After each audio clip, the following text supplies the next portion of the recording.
Let's talk about external growth. There's a lot of uncertainty in the world today. And it's not just that the stock market hit its lows in March, April of 2009. Uncertainty equals opportunity. Whether you're in the answering service business for medical companies like Doris has been a long, long time, or you're Mikey trying to make movies. Trying. You are making movies. Trying to make more movies. Yes. Or you're Marcus, cutting lumber down.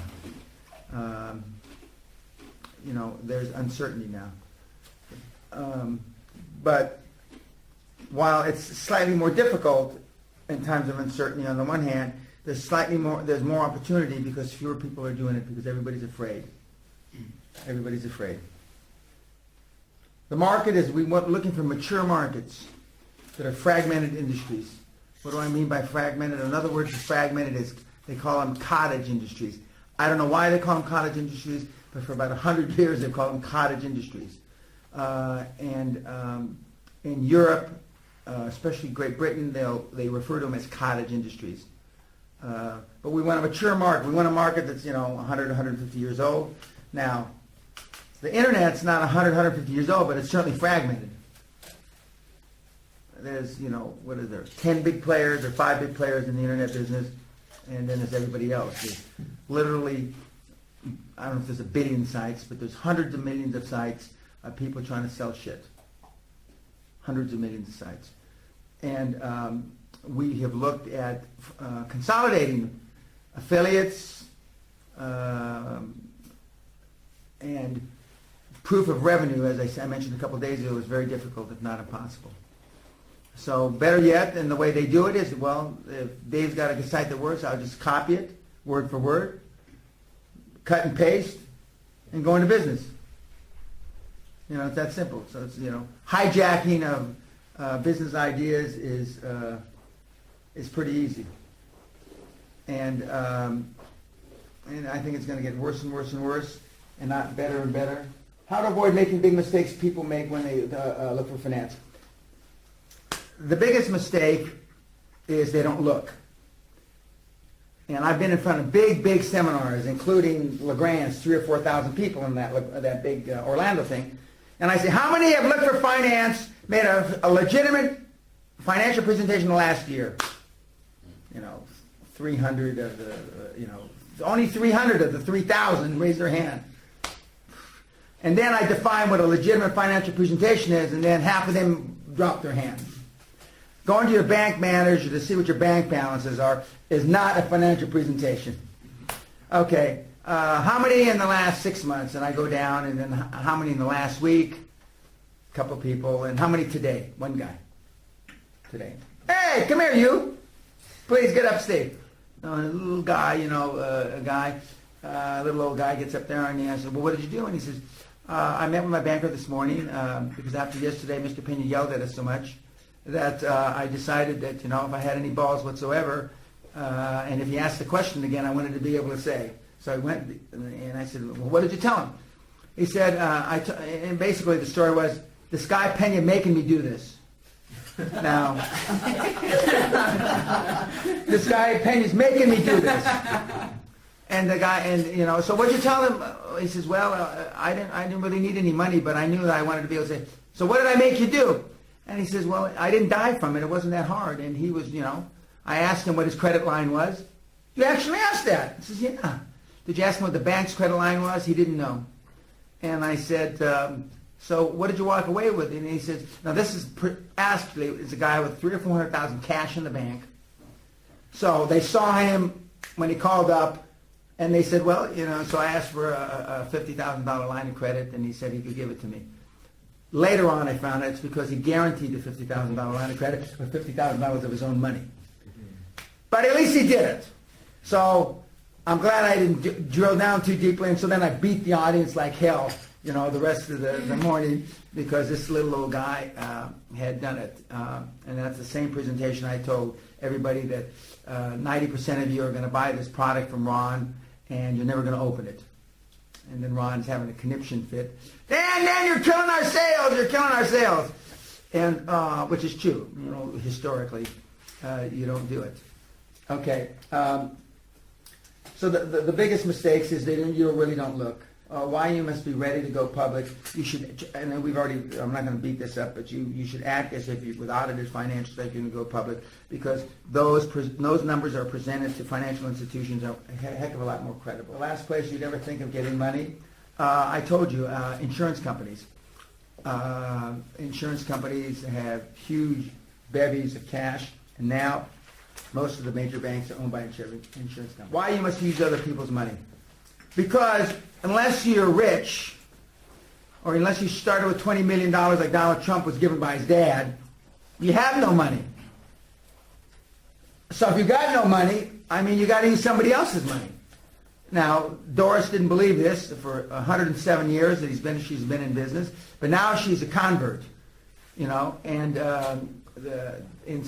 but I mean, somebody else's money. Then, if push comes to shove and you really have the deal of a lifetime and you need to make a decision overnight, you can always use your own money. But you leave that powder last. You don't use it first. Now, fishing with nets instead of lines. Through life, most of you have fished. You've gone to the stream of life and you put your finger in the water like this and pretended it was a hook and expected some fucking fish to jump on it. Okay? Some of you actually got a string, still no hook, and you dropped the string in the water and you expected the fish to jump on the string. Okay? Some of you actually put a hook on the goddamn thing. Okay? And some of you even put a little piece of bait. And then some of you put a treble hook, you know, with 3 hooks. Okay? I'm talking about you net off the fucking stream and you drop a dynamite stick. You know? And you kill the fucking fish and they float to the top and they float down to the end of the net and then you scarf them all up. That's the difference. Fishing with nets instead of fishing with lines. I mean, there's no chance if you do this you won't be successful. Now you might mess up some of the fish and you may not be able to mount them on the wall and they won't look so pretty. And some of them you won't even be able to eat because the dynamite will get in, you know, but you'll kill a lot of goddamn fish. There's no question about that. And, you know, that's the difference. If you do it, there's no question that it'll be successful. Why are more loans made at the end of the year? I already said this, because most banks are on a fiscal year, December 31, and more loans are made, significantly more loans are made the last 75 days of the year because people are trying to line up, get their bonuses lined up. So why not go to them when it's more likely they're going to loan you money? Of all the big deals I've done, I've only done one deal that closed in February, and that's only because we had trouble getting it closed before. But virtually all the big deals I've done have been closed at the year end. And so why not make it easier for them? Where is it easier to obtain financial support?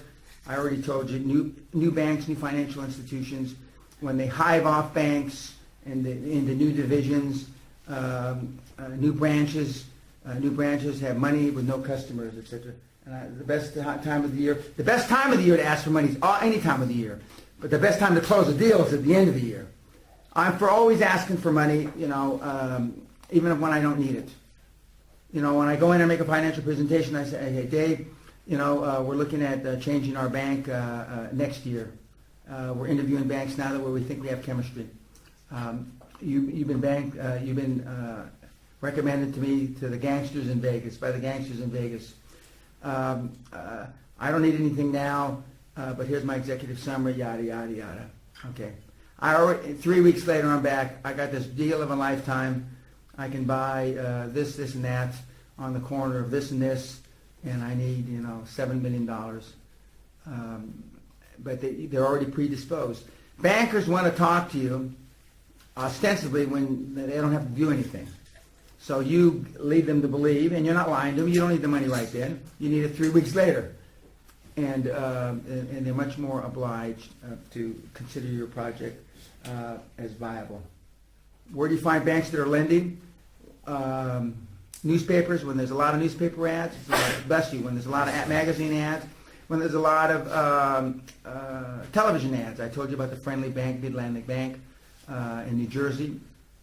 And when you see these huge full-page ads in the Wall Street Journal and Investor Business Daily, they're there because they have excess capital that they're trying to put out.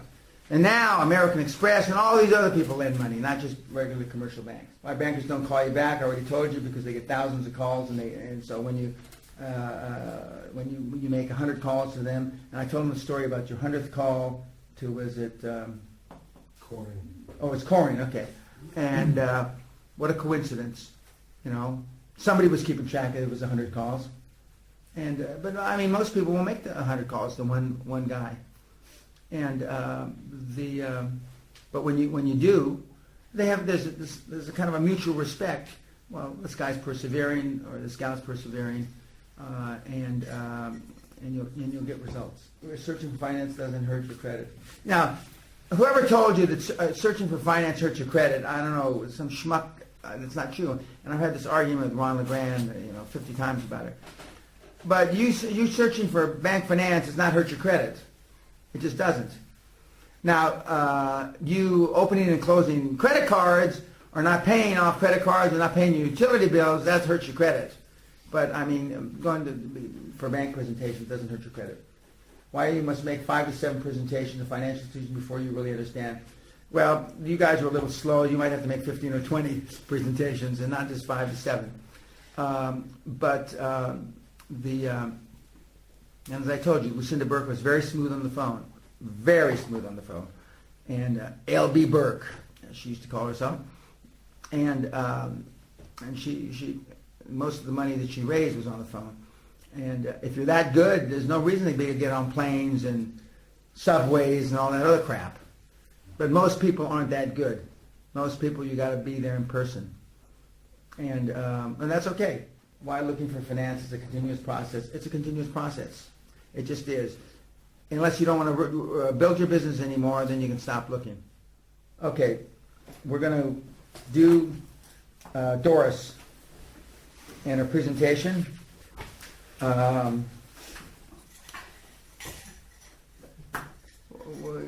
It's all right, honey. Just take it easy. Take it easy. Don't get all excited. And it reminds me of the story. We're up on the hill, and there's these 2 bulls up on the hill, and there's this 50, 60 mare cows down on the bottom of the hill, in the valley. And the young bull says, he's all excited, scraping the ground. He says, let's go down and fuck a couple, he tells the old bull. And so the old bull says, no, Johnny. He says, we're gonna walk down and we're gonna fuck them all. So and now that you're all excited, we'll just relax a second. Okay, the setup is she wants a $5 million acquisition loan, and we all know she's been in the business since Christ, and literally she's been 38 years, so that's almost like Christ. And she's been successful. She's made a lot of money. In recent years, she's lost a bunch of money, but her operations, in spite of her, are still good and still shitting cash. She is going to make a presentation. Any volunteers? Who wants to be her banker? Bruce, why don't you be? Okay. You'll be talking to the banker that hasn't slept in 36 hours. Yeah. Are you going to stand up? Yes, please. Okay, Can I okay. use your whip? Yeah, okay. All right. All right, this is going to be my presentation. We're going to assume that I have all the graphs and everything on the boards, okay? I'm sure you've seen my executive summary and you've gone through it, but I'd like to point out a few points of some very important factors in that executive summary. I have been in business for the past 38 years in the telephone answering service industry. A Courteous Communications, located in Central Florida, has also been in business for 25 years. We have acquired businesses in the past, and right now I have the opportunity to purchase an existing telephone answering service where the wife has passed away, the husband doesn't want to run it any longer, and we have a great opportunity. The company is netting annual income of $2.5 million. Now, the purchase price in our industry is 12 times monthly billings, which would be $2.5 million. I'm looking for $5 million to fund this project, of which I will be able to pay you back in a 36-month period. After we transfer the customers over, we'll start making payments to you equally along with your interest and, of course, whatever your fees are. But let me show you right now how this is going to work for us. This is our last project that we funded. As you can see here, we paid $500,000 for the organization, and we brought the customers over to our existing company. We already have the equipment in place, so and we also have our agents that are handled out of the Philippines. This is why we can make this particular deal so much better than the company that, or the way it's being ran right now, because they're paying full price with all the full-blown health insurance and everything else that you have to pay here in the U.S. for their agents there. In the Philippines, with just 20 agents, we save about $250,000 a year. So once we move over this, once we transfer all the accounts, which we're only buying the accounts, we're not purchasing equipment or a lot of assets, we will be able to cut the cost on this a whole lot. Not to mention that we'll be able to bring the customers up to paying a better amount, because right now they're not getting fax service, they're not getting all the services that they can get and that we make more money for. So we can gradually get that up as well. And I've done it before, so I know that this is what happens. So what we'll do is we'll transfer them over, and we will start after 30 days making you back the payments to your bank, and in 36 months we'll have you paid in full. We will pay you at a full profit without taking any of the money until the full amount is paid back to your bank. And You might have to check with your chairman about that. Yeah. That's too good a deal for them. But anyway, go on. keep well, talking. no, it works. No, I know it After does. that. Well, I mean, that's a great deal. It works. I know that's a great deal. The bank, you're lessening their risk because you're not taking any of the money or I any of the want to profit. set up a history here. Okay, I well, want okay, to build a okay, rapport. okay, So, okay, go ahead.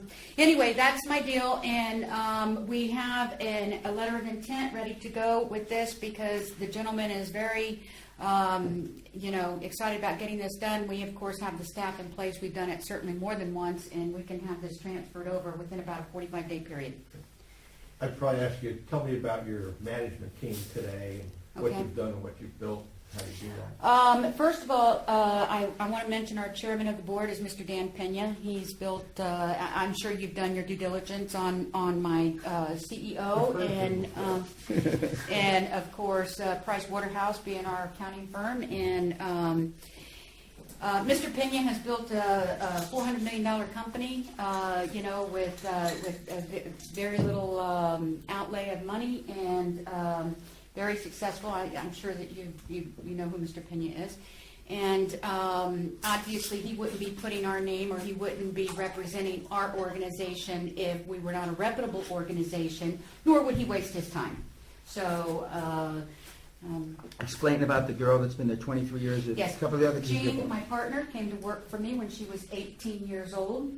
I was 31, and she's now 41, and Jean has 11% of my organization, and she's the one who handles all the day-to-day operations of the organization and our Philippine office, which is where we have most of our agents handling, 50% of our phone calls and the billing of all of our customers and so forth.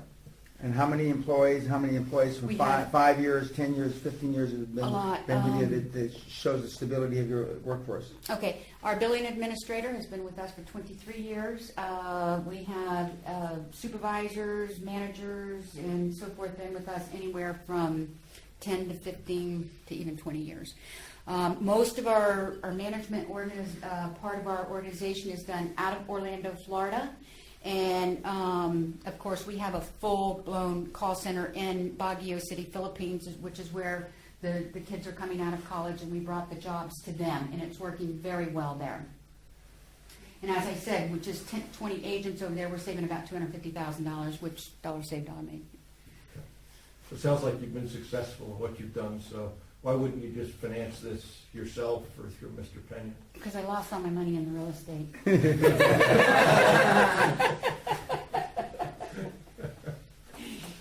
That's one answer. No, Well, and the other let me answer- ask you a question, Mr. Whipple.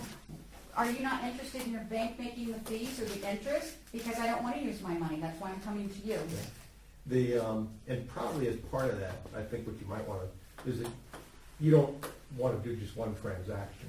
So you want a relationship, I think, with a bank that you can do this kind of deal over and over and over and over again. And so that's a bigger picture that, Is that what you would, that's what Yeah, you're saying? it's a good answer. Yeah, Good answer. And for Mr. Pena, his time is more valuable than his money.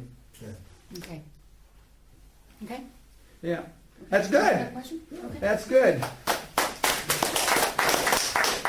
It's interesting, she pitched the 5 million proposition for the acquisition a hell of a lot better than she did the first one that you did.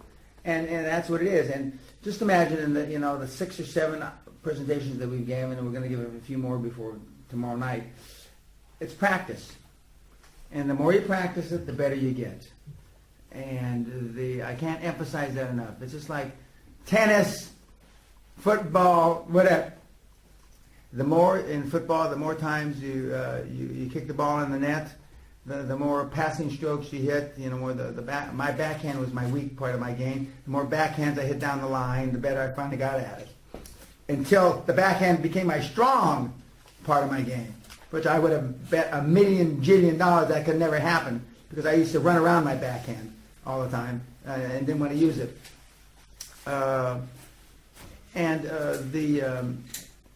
And so I would also, how many acquisitions have you made? I'd say 5 or 6. Okay. Well, I'd say, this is our 7th acquisition. That's good to know. Yeah, this is our 7th, potentially our 7th acquisition, and all the acquisitions were paid back, all were successful, no Usually problems. within 12 months. Okay. So they're buying them at 1 times yearly revenue. And a lot of professional practices sell for 1 times yearly revenue. That's good. So none of the equipment at all is going to be purchased? Just, what's it going to do? We'll purchase it just for the tax portion of it, because it's usually old and antiquated equipment that we can't use anyway. Okay. Mm-hmm. Yeah. And they're located, where are these guys located? Oh, I just made it up, I don't have anybody yet. Oh, I'm okay. gonna put somebody on to finding people when I Okay, get back. I've okay. already got somebody in mind, I'm gonna put them on the phones, I wanna call every bureau throughout the country to find us somebody to buy, while I'm working on getting the money. Okay, and that's how it's supposed to work. That's I'm exactly. sure Dan mentioned this somewhere along the, when we looked at property tax businesses to buy, all we approached were businesses that weren't for sale. And most of the time you talk to people and, well, we're not interested in selling. And you talk for a few minutes and, well, yeah, it wouldn't be bad to me. So Yeah. it was amazingly much more easy than we thought. Yeah. Yeah, that's true. And I actually had forgotten that. And, It's a good sign. yeah, because, everybody's, not everybody, but most people are for sale at some price. And in this market, people might be reticent or hesitant to say that they're for sale because they think they're going to get a lesser price because the market has gone down in various industries. Yeah, Benjamin. I've found that it also helps when approaching businesses that were not originally for sale, that you make it clear to them that you're not like some PE fund trying to flip the business. Yeah. Because a lot of times this company is their baby, and they don't want it to sell it and let Correct. it die. Good point. Let it be split and sold off. So when you sell them the dream on it that you want to consolidate or you want to build into something bigger, then they get a lot more serious and like that a lot more. I used to be the one to go out and look at the bureau and, do the negotiation. Now I send Jeannie out there because she'll sit down and usually with whoever's running the business, whether it be, somebody that's been there for 50 years just answering the phones or whatever. And a lot of times in the small bureaus, that's the way it works. Or a husband-wife team and the wife's been answering the phones forever or whatever. She sits down and talks to them. Well, I've been in the business for this time, and I have, they get to talking about family stuff and everything, and it makes it really sweet Sure. to get the deal finished up. Sit down and talk real with them. Yeah, absolutely. And another thing you don't want to be perceived as is a dreaded business broker. Right. The lowest form, one level below a goddamn used car salesman. And this dreaded business broker, because you know, and what, the business brokers who try to get fees from both ends and do all kinds of stuff, you know. And them signing a non-disclosure form is like wiping your ass. I mean, they're worthless. And so, plus no business broker's got any money to try to sue them. You know, they're living from the back of their car in Reno. I mean, and you know, and if they get in trouble, then they move to Tonopah. And if they get in trouble, then they move to someplace in Wyoming in the middle of the desert. So, but that's a good idea that she's out there, you know, interfacing with. I don't have the patience anymore. Well, I really don't have the patience anymore either. Although I can get jacked up for a big presentation, but I can't get jacked up too much. In the old days, and Bruce knows this, I could give 10, 12 presentations a day, and I mean, get off the red eye, no sleep, prepare on the plane, get there, first presentation 8 o'clock, and bam, bam, bam, bam, bam, New York City, then fly to Boston or fly to Chicago, you know. But I don't have the desire anymore. But for a big deal, I can get hyped up, and I'm well prepared. I'm normally the most, except for when I'm with Whipple, I'm the most prepared guy in the room. And as long as the other guy that's the most prepared in the room is with me, I'm not too concerned. But I can't emphasize, and this is a good thing, you know, that we can share with Bruce and he can share with us. You know, Bruce was always prepared. And I used to tease him about being an engineer. And I told him I would be stunned if you didn't prepare for coming here. You did? Yeah, sure you did. Yeah, absolutely. And he knows this stuff cold. He doesn't know it quite as well as I do, but he knows it cold. And he's just here visiting. So, I mean, preparation. I mean, high performance people are always prepared. You know, and Sally, although she's been busy and she'll be here for dinner tonight. I mean, when we were out doing deals for the Guthrie Group, and we still do stuff for the Guthrie Group, I mean, she is always prepared. You know, it'll be 2 o'clock in the morning, and I'm getting ready, I finish my emails, and I'll see the light on in her office, and I'll go, what's wrong? She says, oh, you made that meeting early tomorrow morning, I got to be ready. You know, and so I'll say, do you want a glass of Chardonnay? You know, and so, you know, and the pros prepare. Now, but my recollection was Lucinda used to prepare. She was a smart girl. And but again, you don't have to be a rocket scientist. Bruce and I have seen, and Robert and I have seen some people that are, you know, as dumb as the people in this room. I mean, you know, you don't have to be a rocket scientist. You just don't have to. But what you do have to do is prepare.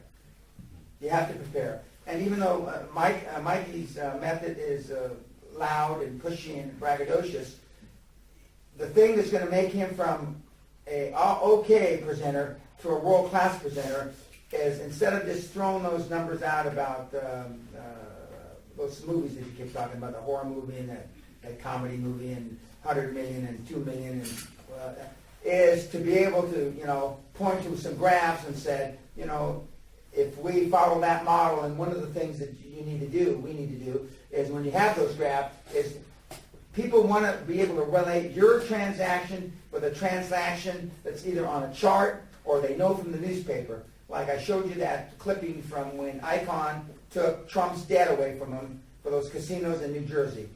I mean, visualize. They can see that. And in a real presentation, I'd have a PowerPoint presented. And in the old days, I'd have a flip chart presented. And you can do it very easily on the things like what are my little computer things? iPad. I mean, you can do that easily now. It's no big deal. I don't know how to put all the graphics together, but I know somebody who knows how to put all the graphics together. So I flip through it.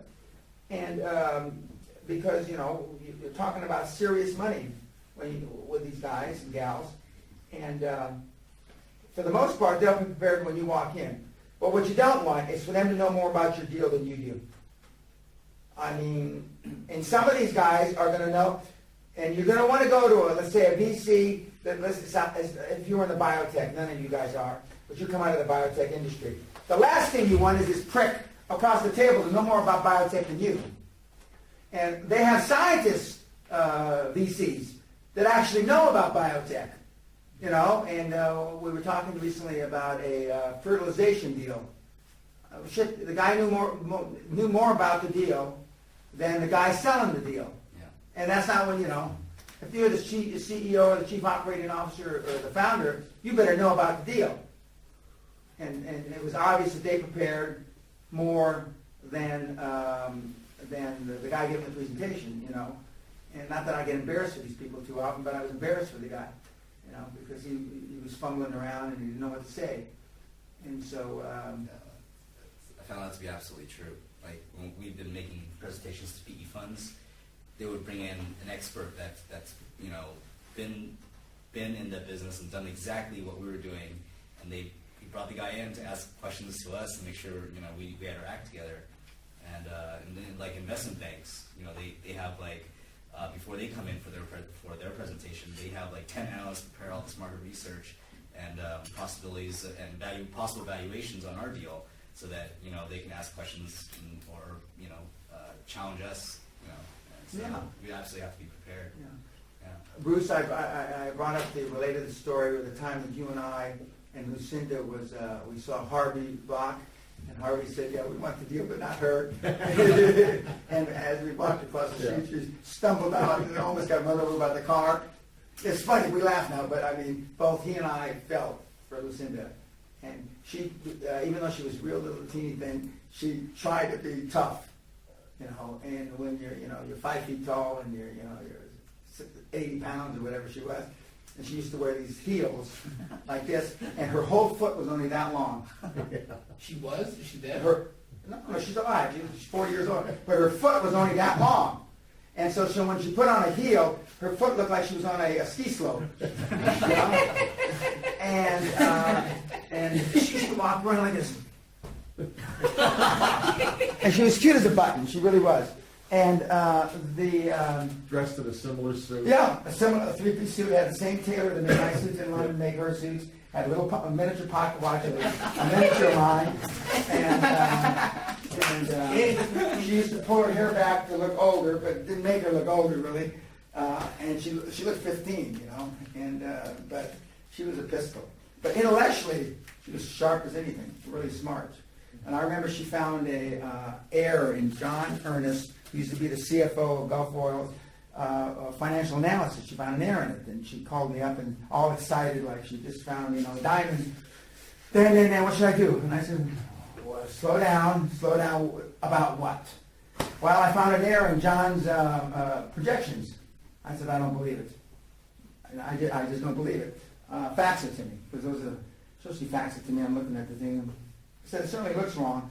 And I said, is this the whole thing? I said, have you viewed the whole thing from front to back? Yeah. He made a mistake, apparently in an assumption 8 or some crap.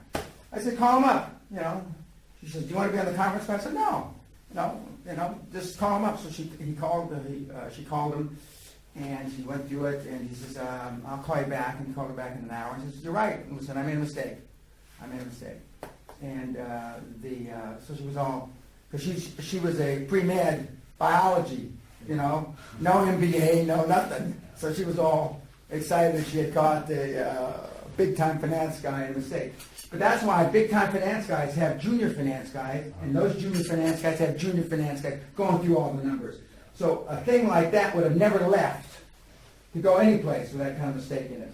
And I'm sure when John gave it to God rest his soul, because he's gone now, but he would have. It's an internal deal I'm sending. It's a big. Why is she making a big deal about it? Because she's not a finance person, and she found a world-class finance guy made a mistake. But he's not the only world-class finance guy.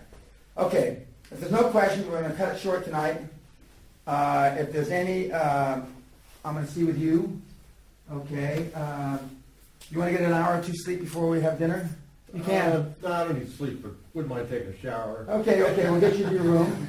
You're in the Ghost Suite. Okay. And maybe one of the two ladies will come in. That's how he shows he loves you. Get friendly with you. And then the normal drill. We have dinner here tonight. We're going to have cocktails and all that stuff. And if there's no other questions, tomorrow night we'll go through some more presentations. Bruce and I will go through a couple presentations. And we'll get you guys tuned up so you're ready to go out there and hit the road. Okay, is anybody else other than Marcus want to see me tonight? What time of this meeting? It's 5:30 right now. Okay, I'm going to see him now, and we're going to meet for cocktails 7:30. Afterwards or before? Oh, no, I mean to see me? Yeah. Okay, after him, tonight. Okay? Because What time? he's 5:30, let's see, I don't know, 45 minutes, 30 minutes before, after that. And so I'll probably, since he's here tonight, I'll probably have more to drink. So, Let's hope. oh yeah, let's hope. And you can tell the story about how I saved your life. Yeah, You tonight. did. Yes, indeed I did. Okay, thanks guys, good night. Thank you. Financial follies. Don't take financing projections too seriously. And some of you guys, I've seen your financial projections, and it's a good thing I don't take them too seriously. That's on, right, Dan? Huh? That's on, right? Yeah, it's on. Yeah. A good rule of thumb instead is to assume that entrepreneurial companies always need more than they can ever be foreseen, if only because they are growing so rapidly. Be sure to plan ahead by constructing a flexible and expandable capital base. Almost every company that I've ever been involved in was undercapitalized when it started. Almost every. I've been involved in one or two exceptions to that. And one of the reasons, the main reason that you're always undercapitalized is because hope does spring eternal and your optimism is not realistic and you think revenues are going to be higher and expenses lower. And and normally it's just the opposite. Or you expect the managers to operate at a higher level than they do. And so they don't do it on purpose to make expenses higher. And they don't do it on purpose to not create enough revenue, but that's what happens. And that's why people that are brought in need to understand that they're not brought in to retire. They're brought in to create revenue. And I told you the story, and that another company that stole my name, Quantum, this time Quantum Telemarketing, we increased revenue 506 or 8% in 6 months. And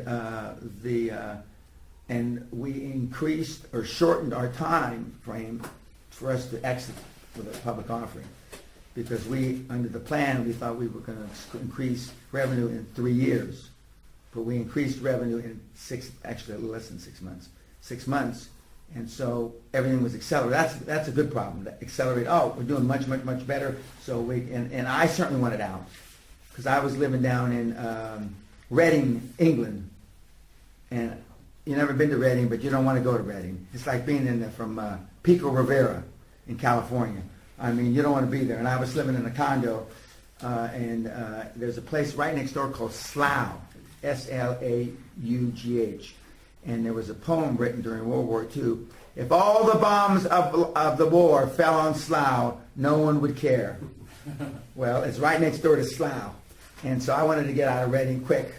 And so we were working 20 hours a day, and we got the company up to speed. But then again, in that particular case, the founding chairman, the largest shareholder,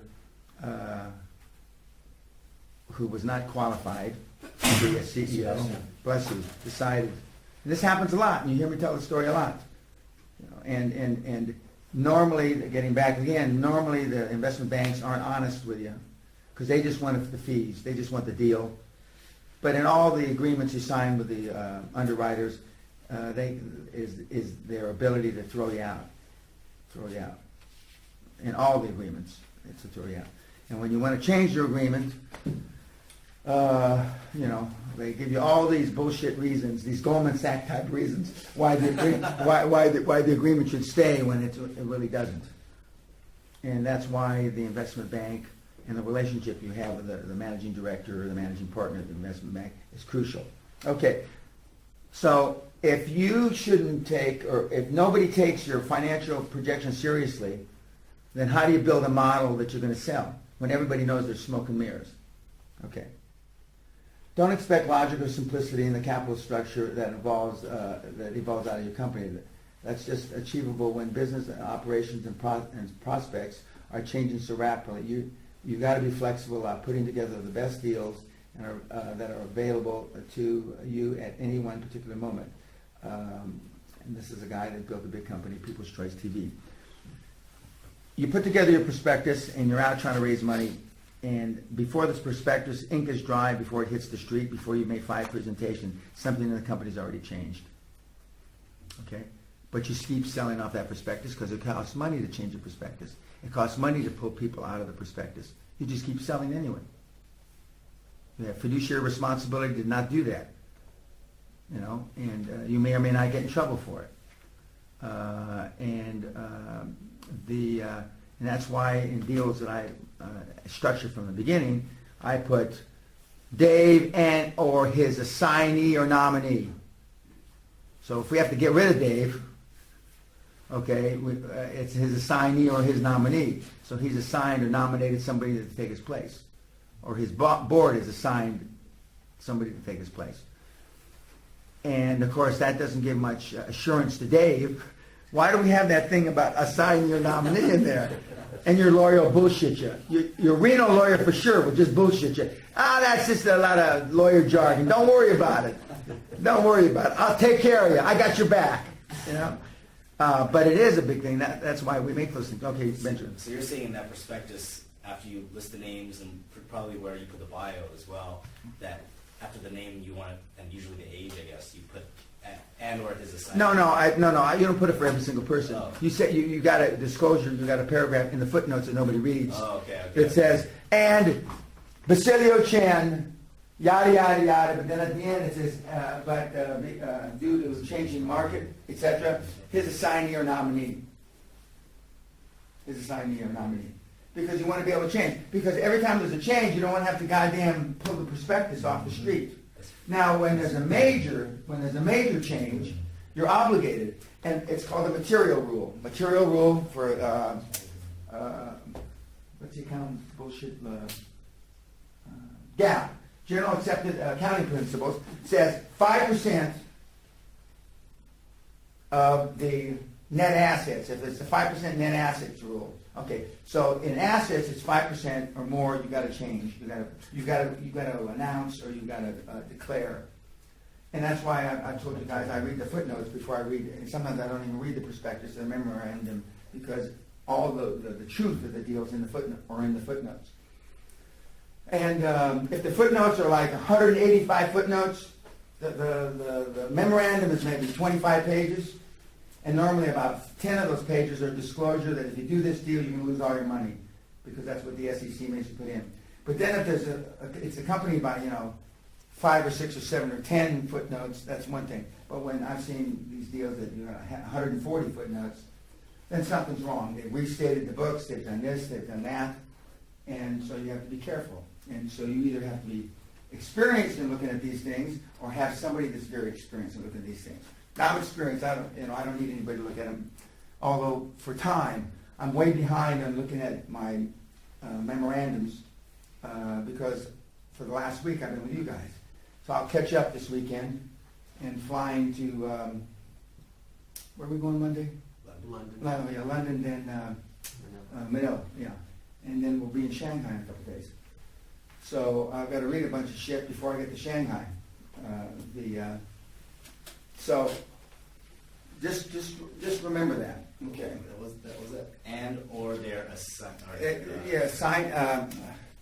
Assignee or nominee. Or no. Okay. That means I can assign it to Marcus, or I can nominate ABC Company, Thanks. Reno-based scam company. We got another Nevada boy here, Basilio. Another Nevada boy. Understand. Yeah. He's a good one, though. Yeah. Well, don't speak too quickly. You don't know. I don't want to disclose too much, but let's just say he's a Nevada boy. Don't take rejection from bankers and investors too seriously. When you're running a cash-hungry startup or growth company, you got to be prepared to be turned down by almost everyone, except perhaps your mother. My mom's passed away, but I think of myself as an actor, Mikey, who might go on 25 auditions before he gets a single role. There's one bright spot. Today's failed financial pitch might be better results next quarter once you've logged some new growth. As People's Choice, for the example, this guy made a pitch to wealthy individuals that failed in Tucson but worked beautifully in Houston. And I told you the story about Sylvester Stallone and all these guys that have tried and tried and tried and tried, and then eventually they get somebody to allow them to make the picture or put money in their deal. But most people, you know, I stopped counting, but I've given over 500. And this number is, I mean, this is old. This is when I first met Bruce, but I haven't kept track since. I've given over 500 financial presentations to investment banks all over the world. Over 500. In the days when you were carrying big clipboards around, you know, before PowerPoint, I'm just guessing at least a couple hundred in my elderly years, but I know I made more than 500, and it's I just expect I planned for them to say yes, but in my heart I expected them to say no, and I know I was just going to have to go to the next guy. Now, I made a financial presentation to Baring Brothers before they went under, from the guy, the trader in Hong Kong or wherever he sank the company. Here's a 400-year-old company that had to sell all its assets for $1 to ING. And I gave the presentation in a room similar to this, and they're all sitting around. And then we went to lunch, and Lord Baring himself walked me to the lift, the elevator, because that's how they do in the UK. And he's a little guy, and he's walking, I guess, and I'm saying, Lord Baring, I mean, what could I have done to been better? You know, how could I have gotten more bang for my buck for you, so you could make the decision easier, give you enough information to make sure that you said yes. As I stepped into the elevator, and the doors are closing like this, he leaned forward, he says, Mr. Pena, all I do is learn to stutter. And the door closed. He was telling me I was too fucking slick. Learn to stutter, you know, learn to stammer. Because I had an answer. In those days, David asked me a question before he would even finish. I'd answer the question, and I'd go on to Benjamin's question. And because I knew my material cold, and plus I consider myself 3 times smarter than anybody I ever talked to, and so on. I was cocky, and I shouldn't have been, and I still raised money.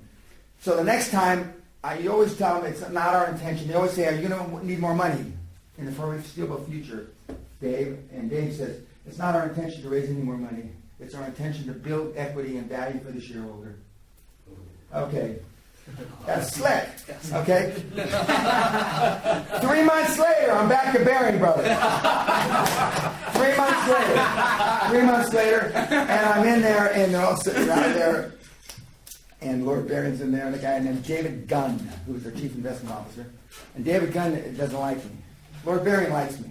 David Gunn doesn't like me. Because I'm back in 3 months, and I'm not. And he said something to the effect, "Are you here to give us a shareholders review? Are you in a closed period? I mean, can you give us? We don't want to get inside information because then we can't trade in the stock. No, I'm not here for a review. I'm here for a presentation. You mean you need capital?" I said, "Well, let me finish the presentation." Okay, so then I open my flip charts and do all this stuff, and I go, Good morning. Thank you for taking the time to see me. And Lord Baring laughed and clapped and says, "We're going to take up our rights. That means we'll invest with you." He says, "Let's just have lunch." And so we got up and we went into the dining room. But yeah, I was too slick. I was real slick. I'm smarter now, and I don't come across that slick. But in those days, I'd be having lunch with you. I'd be having a 3:30 or 4 o'clock appointment with Warburg, and I'd be having a 6 o'clock appointment with Goldman Sachs. So I mean, I had to get through this shit because I wasn't sure they were going to say yes. You know, I acted as if they were going to say yes. Another time when Kuwait was being invaded by Iraq, And I told you the share price is plummeting because they were a big shareholder of ours. And so I'm giving a presentation to Fidelity. In the middle of the presentation, one of the assistants of the butlers came into the big conference room and said, handed a piece of paper to one of the directors of Fidelity, and he said, no, he waved him off. And so about 5-6 minutes later, the guy came back in and he handed a paper to the guy, and he said, excuse me, Mr. Pena, I hate to interrupt, but apparently someone needs to talk to you and it's urgent. And I thought, oh my God, my son, my daughter, somebody's son back. And I said, well, what is it? And so there's a piece of paper and it says, David Buchanan. David Buchanan was the chief investment officer of the Kuwaiti Investment Fund. They managed 175 billion pounds at the time. And they were shareholders of 29.9%. If they owned more than 29.9, they had to make an offer for the whole company. I said, and so Kuwait must have lost the war, or something bad happened. So I picked up the phone. I said, yes, sir. He said, I just want you to know, we're going to invest, stop the offering, we'll take the entire amount. So I put down the phone, I walked back up, and I closed my chart up, didn't say anything, put it in this carrying case, and I said, the Kuwaiti investment office is taking up all the rights. I'm sorry, I can't say any more, because then you'd be privy to inside information. And I walked out and I go, oh, thank God, as I'm going to the lift. And but I was given presentation after presentation and not knowing which one was going to say yes. And I had a pretty good close ratio. But during that period of time when the Kuwait was getting the shit kicked out of him by Saddam Hussein, this is before the U.S. entered the war, he invaded on August the 6th, Derek's birthday, and we didn't enter the war until January, mid-January.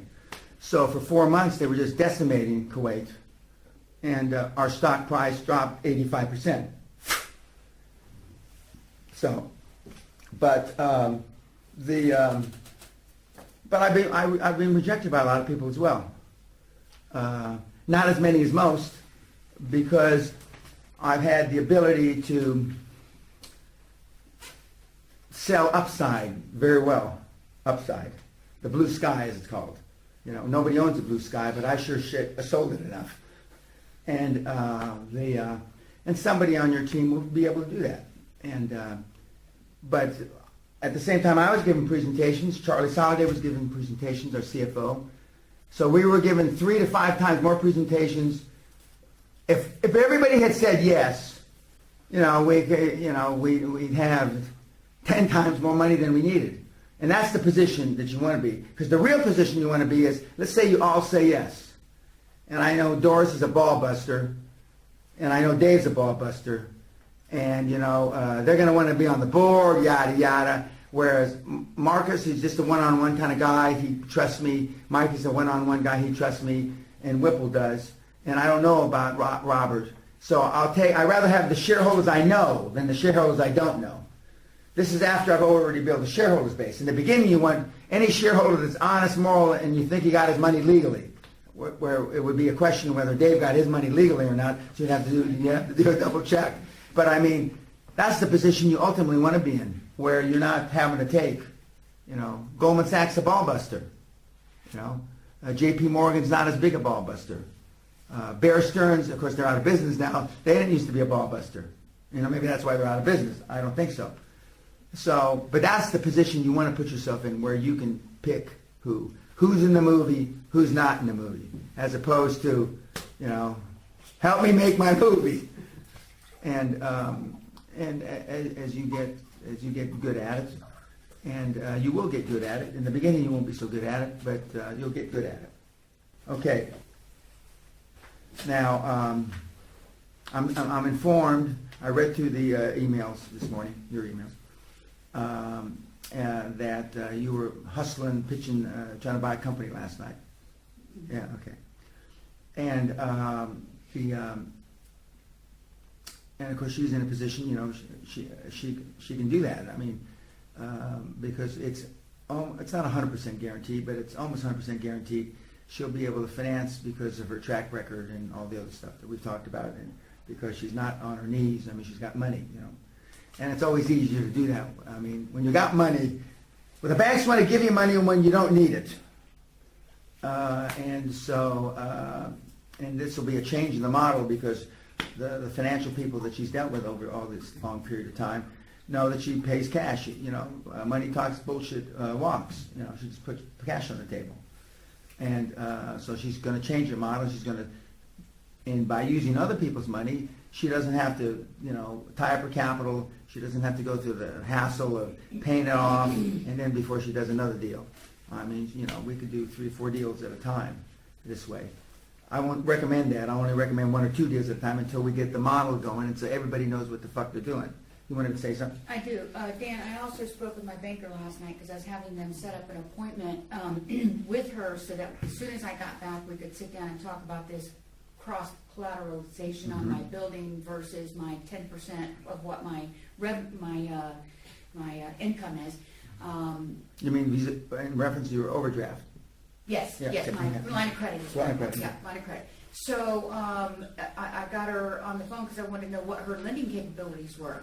I thought they got. What'd she say when you asked her? She said 0. Fuck! What? I said to her, I said, well, wait a minute, Kay. I said, listen, here's the problem. I said, you know, we can set up an appointment. She goes, I said, well, you need to put me with the people that can give me, you know, $500,000, $2 million. And she goes, Doris, she said, it's all back office. She says, you can't go to lunch with anybody, and they can't do any more. She got very offended because we've known each other for 20 years, you know, the whole 9 yards, and she's always taking care of me, and she got offended. she's She a said, sen- there's nobody going to do it any better for you than me. And I said, well, what does it take for you to give me the money then?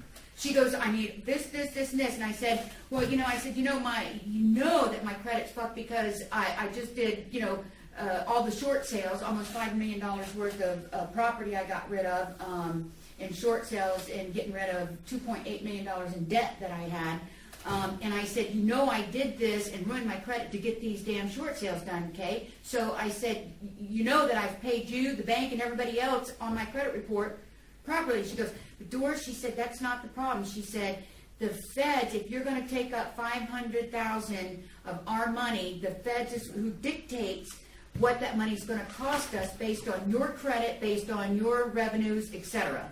So I didn't understand that. I just kind of let that Okay, well, I roll can and explain that to her. okay. But before I do that, does everybody know what a short sale is?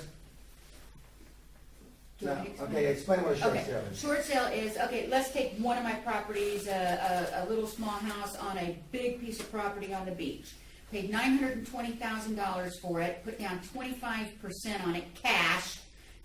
Dan's rolling over there. Basically did interest-only payments. I had about a 4.25% interest rate for 5 years. All that money is just gone.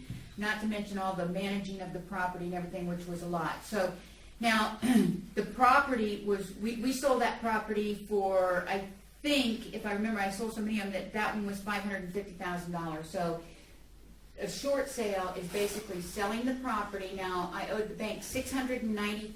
How many different loans? Just one on that one. Just one. On that one. And so there's a difference between $190,000 what's owed to the bank and what the property was worth. That's the short sale. I had a loss mitigator, and I interviewed with a lot of people to find the right people that could get this done for me. And we're selling that in my book that's going to come out in a couple of weeks here now. But anyway, the $190,000 was out of all the settlement. All the real estate fees are paid, and you have to have a realtor. Banks won't deal with anybody unless you have a realtor doing the short sales for you. And all the fees, everything is paid for. I just quit making my payments a year ago. Got to keep all that money. I think the payment was $5,000 a month. So for a year, I got to keep $60,000 because I quit making the payments and decided to short sale.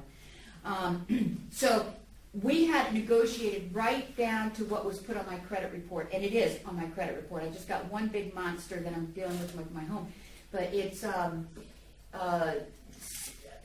we settled the whole thing, and it says on my credit report, settled for a lesser amount than owed, paid in full.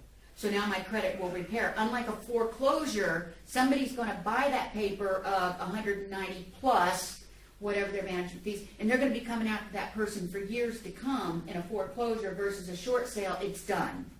So it's an alternative way of foreclosures.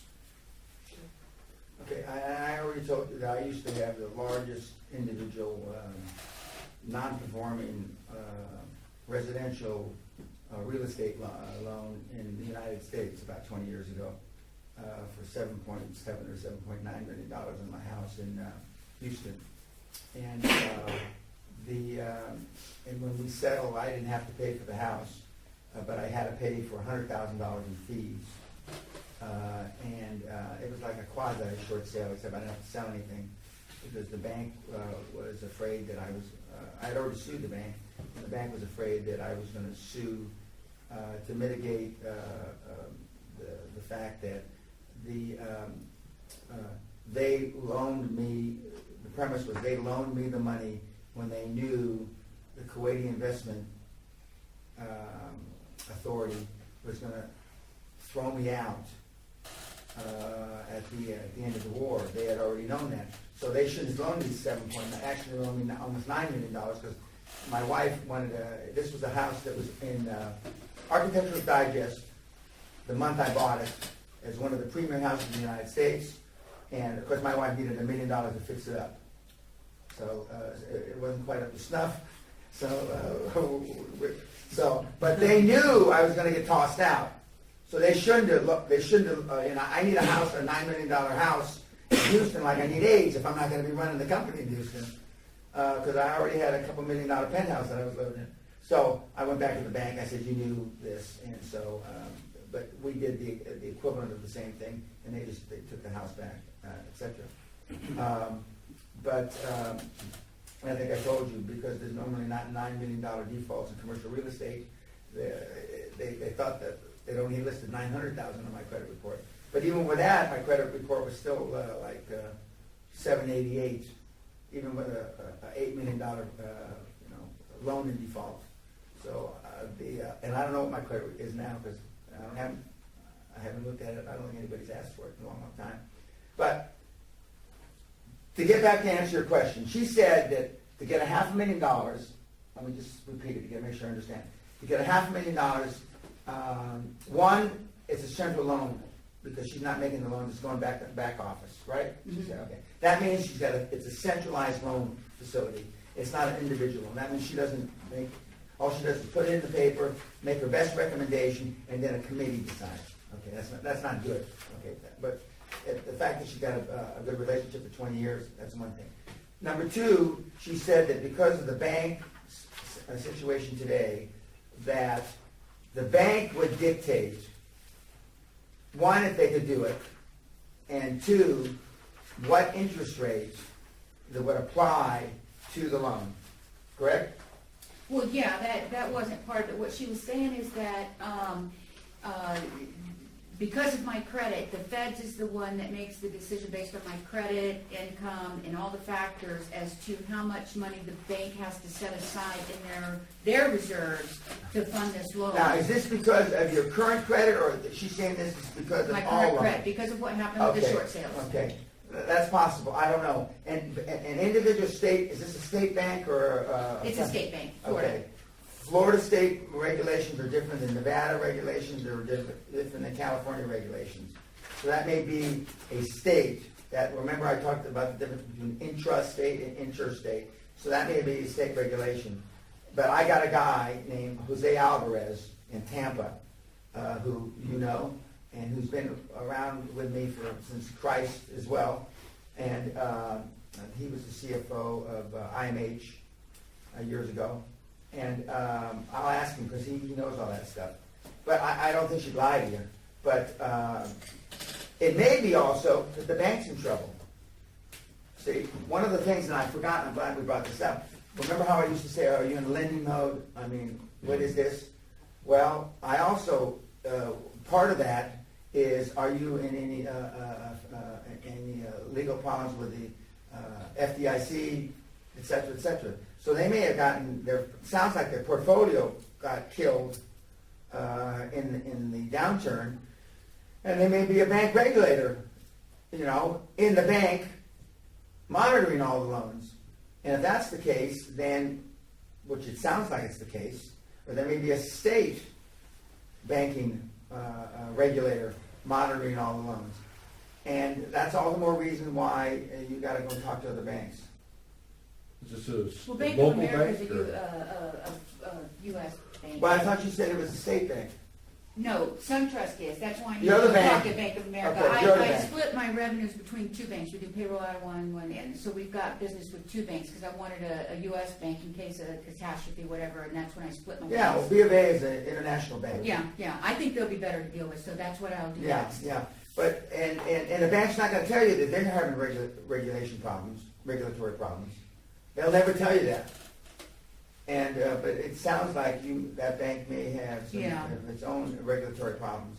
So is that who you were talking, Bank of America or? No, SunTrust? SunTrust, which is a Florida Yeah, bank, yeah. yeah. Yeah. So I'm gonna go to Bank of America, is Yeah. kind of what I'm saying here now. And, Kind when- of. and when you start putting the heat in a professional way on these banks, they get affronted. Like, Well, she was very offended Yeah, that yeah. I would even. And I say this, and I'm not short selling women executives, but women executives get more offended than guy executives. They just do. Yeah. You know, I've seen them cry. But I mean, men executives cry too. But I mean, the women bankers cry. You know, and one of my good friends who's not with Bank of America anymore, she was a senior VP. She was there. She ran the sixth biggest bank in the whole international system. And I remember we were having a drink one afternoon, and we were talking about crying, and she was explaining to me why bank managers can't answer phones and all this, because all the calls they get. And I said, I can't imagine you ever crying. I mean, this girl was like fucking ball bearings. I mean, and then she turned her head, and then she turned back to me, and there were tears in her eyes. She says, oh yeah, sometimes it's good to cry, Dan. And I said, you know, and so, you know, my fifth husband, I used to cry a lot whenever I wanted money from him, you know. So, yeah, and short sales are hot in the United States now. I mean, I think LeGrand gives a seminar on short sales. And, Double deals. what? Double deals. Yeah, that's Falvo, yeah. Falvo, one of my other mentees, who, I have to see this over yeah. in the back of his room. Yeah, that's right. Okay, so, but I'm glad that we brought that up because of the interstate bank, and banks have their own problems. Now, that's lesser the case in Europe. I mean, normally the banks, and part of it, I believe it's because I think the banks are, in regard, better managed. And the European banks didn't get killed as much as the United States banks. Now, it's interesting, during the Great Depression, this is some minutia fact. I don't know, 10,000 banks went under during the Depression in America, or something like that, a lot of banks. Not one single bank went under in Canada. Not one single bank. Now, why is that? Well, one, the banking regulations are a lot tighter, and they're even tighter now than they were then. They didn't believe in leverage as a way of life, and they didn't get killed. And just like this last turmoil, they didn't get killed then either. They didn't have the boom.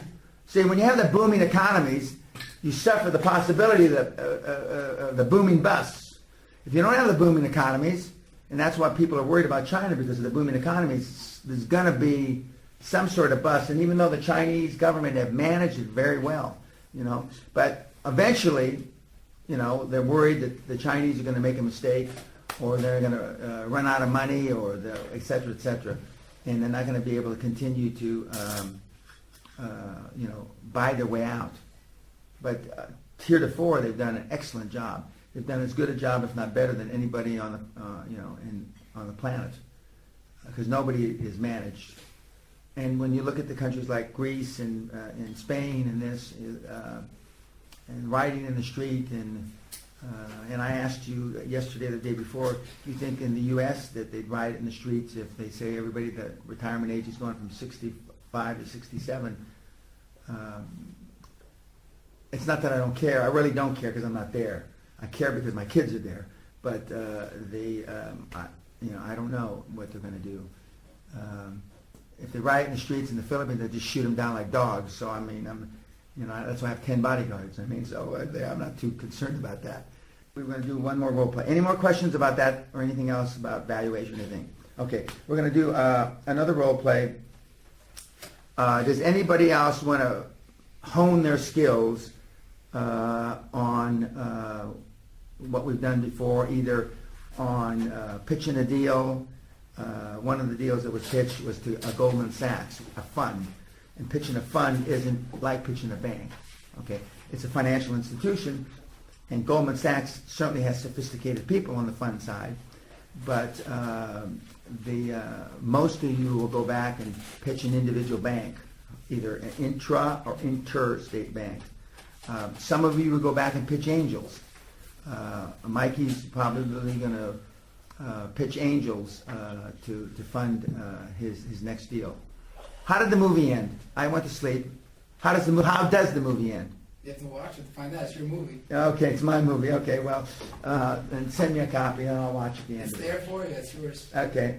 But most people are going to deal with individual financial institutions. Now, Robert, who was one of the big customers, first big hitters on Google, had a relationship with one of the big banks in the world. And but like anything else, you're only as good as what have you done for me today? And the tens of millions or hundreds of millions of dollars that went through all these accounts, and when the downturn came, they turn on everybody, even customers that have big cash balances, and that have put just an inordinate amount of money through the bank. So don't you ever feel for a moment, and Doris is a good example, 20 years, a great track record with a bank, but she will be treated no different than Benjamin, who just walked in and fell off the turnip truck, especially if the bank is in trouble, regulatory trouble themselves. And it'd be a good idea when you meet with her to ask her what kind of regulatory problems they have, so you can get her to open up, and you can just learn by experience. So who wants to Can I volunteer? To do which Mr. part? Whipple to get some money from the Mr. Banker here. okay, so you want Last night, Mr. Whipple was very nice enough to stay up with me till around 2 a.m. and talking. Some of the things that Jesus he Christ, said. you must be full up to your eyeballs. And then some. And then some, sure, and then some. Well, I guess Okay, so what do you want to hear? I want to hear how he was speaking last time. We were speaking, and you said a couple of things, and it was just so, like you said. Smooth. I was like, He you doesn't gotta have- say it again tomorrow. He goes, remind me. So I reminded you. Yeah. See, when you've done it enough times, like Bruce and I have, you don't have to think about it. I mean, it just, And in when you think back upon, well, he was smooth when I met him. So, I mean, he was pretty smooth. Not pretty, he was very smooth when I met him. Because he had been dealing with IBMs and those kind of companies for a long time. And he was well trained, in spite of the fact that he's an engineer. Which Facilio knows what I think of engineers. But anyway, but when you've done it for years and years and years and years, I mean, like I said, I could give the seminar in a coma. I mean, I don't even have to think about it.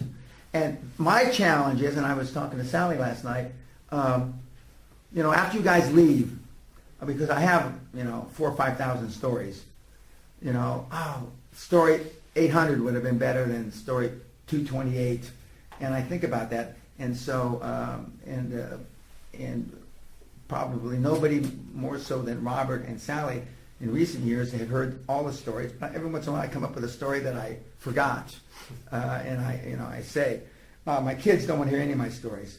It's when I'm talking to them, and perhaps, Basilio, you have the same challenge with your boys, it's like their brains turn blank, like that white sheet. And I can just tell I'm talking to them, and they know to nod, and they blink every once in a while to make sure that they're still alive. But I mean, I don't believe, maybe 2% is getting into their brain. And in my daughter's case, 0% is getting into her brain. And it used to really piss me off and frustrate me, but now it just frustrates me. It doesn't piss me off anymore. But, I haven't gotten to that level yet. no, but, and Kelly says, he says, Daddy, don't you ever get tired of telling me these things and knowing that I'm not gonna do them and I'm not interested and I'm not listening really? No, Kel, I'm gonna keep telling you till I die. And then, you know, I said, you're gonna appreciate what I say when I'm dead.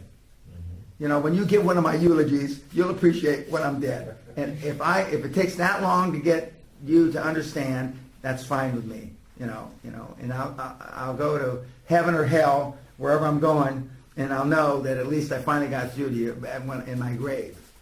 So, okay, so you want Bruce to pitch as an investor wanting money, right? Wanting money, To who? Mr. Banker. Okay, to Angel Basilio. investor. Okay, As an angel investor, okay? okay, that's fine. And maybe before we do that, you know, I've been working with Derek and son, and he's just started to make a bunch of presentations. And it was, I think one of the things that came out of that the best was, I said to him, you know, what you really have to do is you've got to change your mind from, I'm going to sell these guys and they, somehow I need to get their money, to I'm going to interview those guys Mhm. and why should they be part of my deal. And it's interesting to watch this whole process with him because he said he was nervous in the beginning. And then he said, wow, when I really did start to think that way, the whole dynamic of that changed. You know. I told him the same thing, but he didn't listen to me. But I knew he'd listen to Whipple, so he listened to Whipple. Say like you two boys, they listen to me. But you know, if they're yeah, you know, he just he wouldn't say that. He'd be more respectful, but he doesn't listen.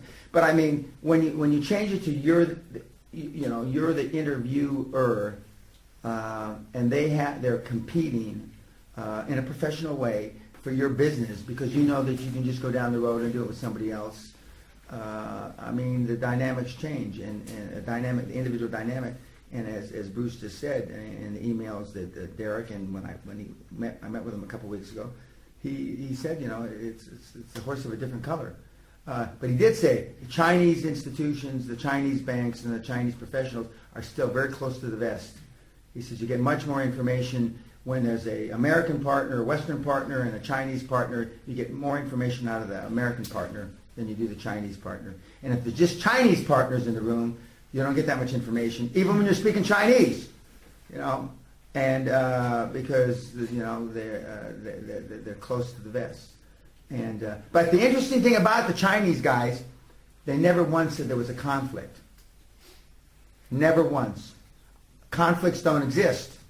When they talk to the American Western guys, there were conflicts. Well, we'll have to check our database for clients and see if there's a conflict. The Chinese guys didn't give a shit about conflicts, and you know, in two cases, which I won't elaborate, they clearly gave inside information. Clearly inside information. One in a public company, one in a private company that was about to buy another company. Clearly, and I believe and I know Derek called me. And he says, Dad, why did they want to show you that they really got the information, that they're in the trenches with these things, and vis-a-vis what we're interested in. And to the extent that they sold you by giving you information, that's what they did. And so, but I said, that's not what we do. It's fine, you get the information, and you make a note of it, you know, and that we clearly aren't going to act or trade on this information.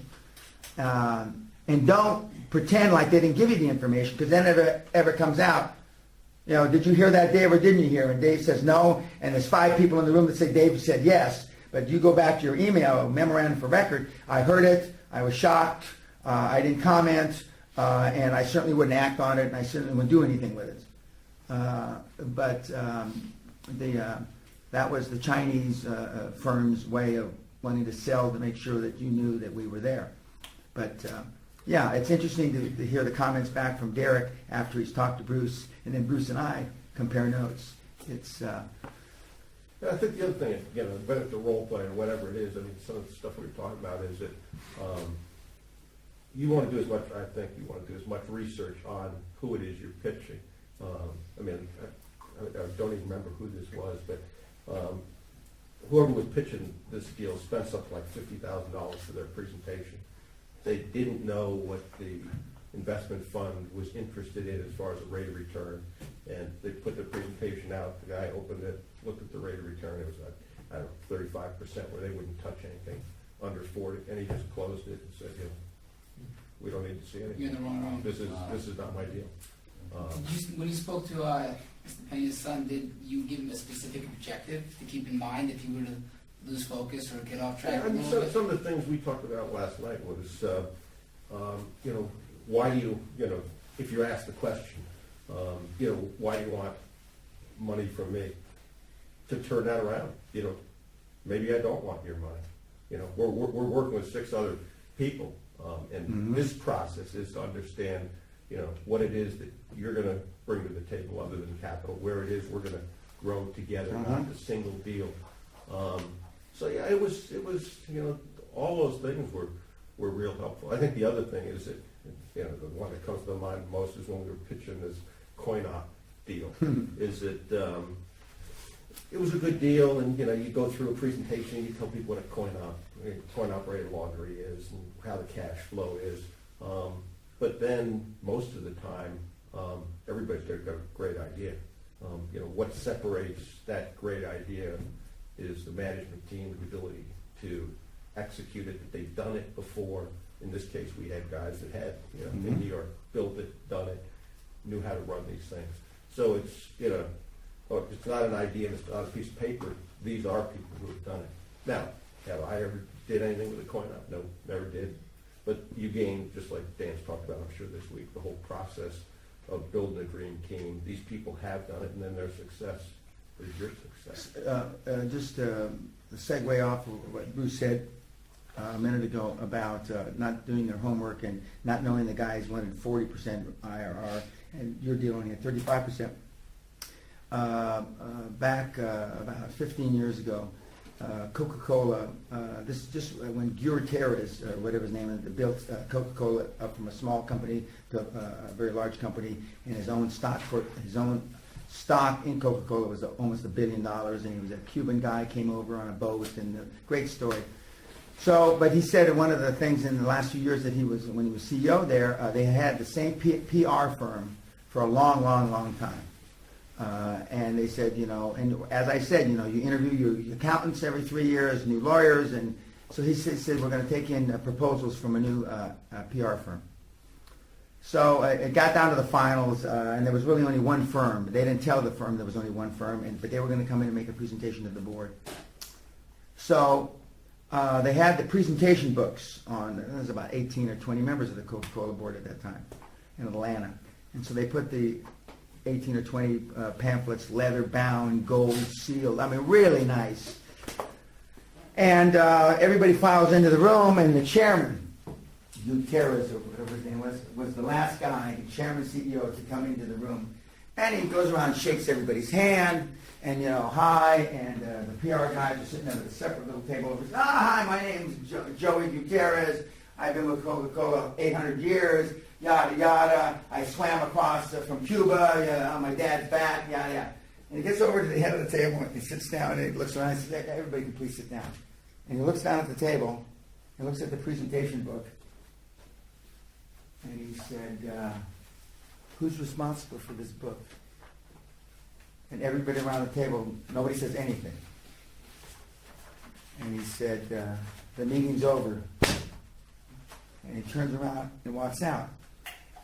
The book, in Coca-Cola's colors, I think are gold, red, and white. Pepsi-Cola's colors are silver, red, and white. It was silver, red, and white, not gold. And the meeting was over. We won't be changing our PR firm. And none of the doofuses, none of the guys, the grunts, the fetchits like in the movie, young guys, nobody noticed. And they had been doing this like for 2 years. And it got to the end, that's it. And then he went around and some people got fired over it. And I mean, some people, no bonuses. You thought you were going to be senior VP next year? You're lucky you're going to stay as a VP. Just stay out of my sight until I retire. I mean, detail. And that's, you know, we talked to Derek about that. Detail. I mean, he runs through things, he thinks he's real smart. He is smart, and he goes through all this, but, you know, he overlooks some stuff, some little stuff. And the senior guys expect you to make sure you get all that stuff. So when it, you know, and we've talked about that in some of the contracts, et cetera, and they missed it, and so that was it. And that was it. And so when he was the keynote speaker at the National Public Relations Association convention or whatever in New York City a year later, and he uses that as a story. And of course, the PR firm that did the fuck up was there, and their old PR firm was thank God, thanks, you know. But stuff like that happens. We had two like that. There's one was a presentation to FedEx that, I heard about it. yeah, that ultimately, it's a good presentation, but had to be overnighted. And somebody really did want to overnight it with UPS, not FedEx. Because they had a UPS account, they didn't have a FedEx account. But what we ever think. But I remember back in the property tax days, I was trying like heck to get Tom Moynihan, the pizza guy, Domino's Pizza, and finally got through his administrative assistant, finally got a chance to send a letter. And at the very tail end of the letter, I made a grammatical error. And so I followed up with the administrator, and she said, you know, he's not going to call you back. Is that this is as good as it gets in his mind. And if you made a mistake on the first, that's it. He doesn't want to talk to you. And I was pretty careful, but Yeah, Yeah. he's more careful than I am. yeah, And, but it was it. It was like, that was a go, no go.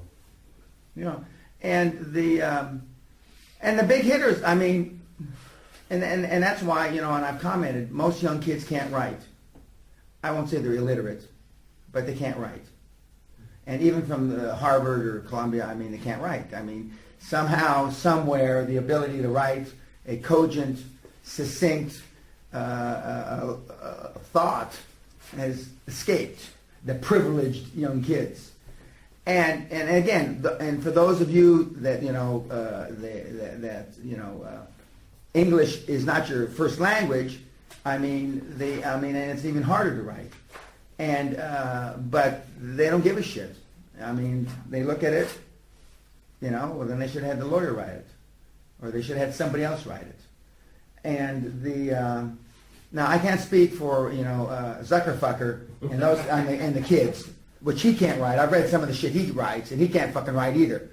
But you expect some line of maturity in what they write. And that's why the smart guys that are from a different language, they write in their fucking different language, and they tell you to get it fucking translated. You know, let's say that he was closer to being in Russia than where he came from, and he couldn't write in English well. He'd send it to me in Russian. And that way there's no misunderstanding, and that's why when the president of Russia sends something to fucking Obama, it's in Russian. It's not in English, and vice versa. And even though George Bush II could speak Spanish and read and write Spanish, when he was sending stuff to Fox, the president of Mexico, it was in English.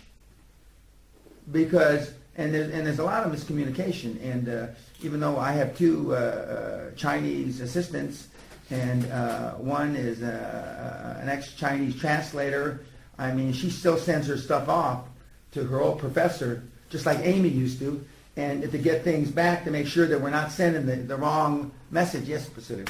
I want to add to that because I think that aside from the translation in it, especially in China, which we're dealing with a lot, even when you can read and understand the translation, there's a cultural aspect of it that is, especially if anybody's doing business in China, it's even deeper than anybody can imagine. Even me, who is traditionally raised as a traditional Chinese at home, but practicing professionally outside of China, going back into China and seeing that is really very, very daunting.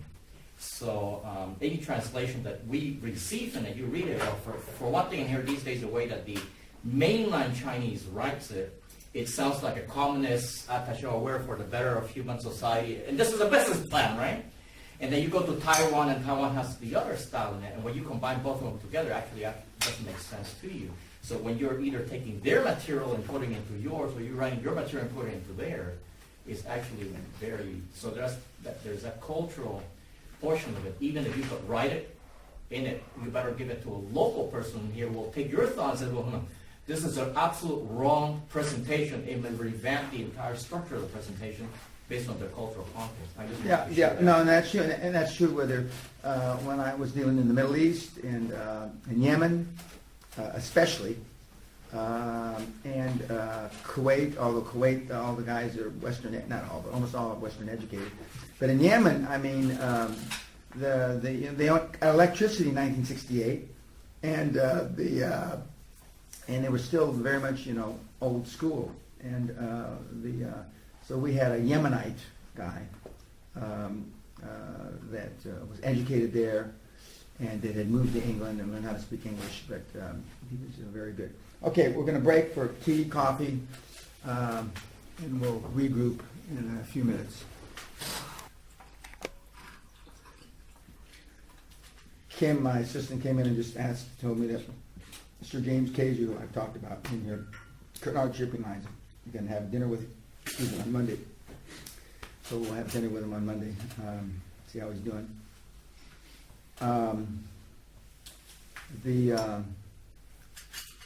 Let's see, somebody said something during the break I wanted to comment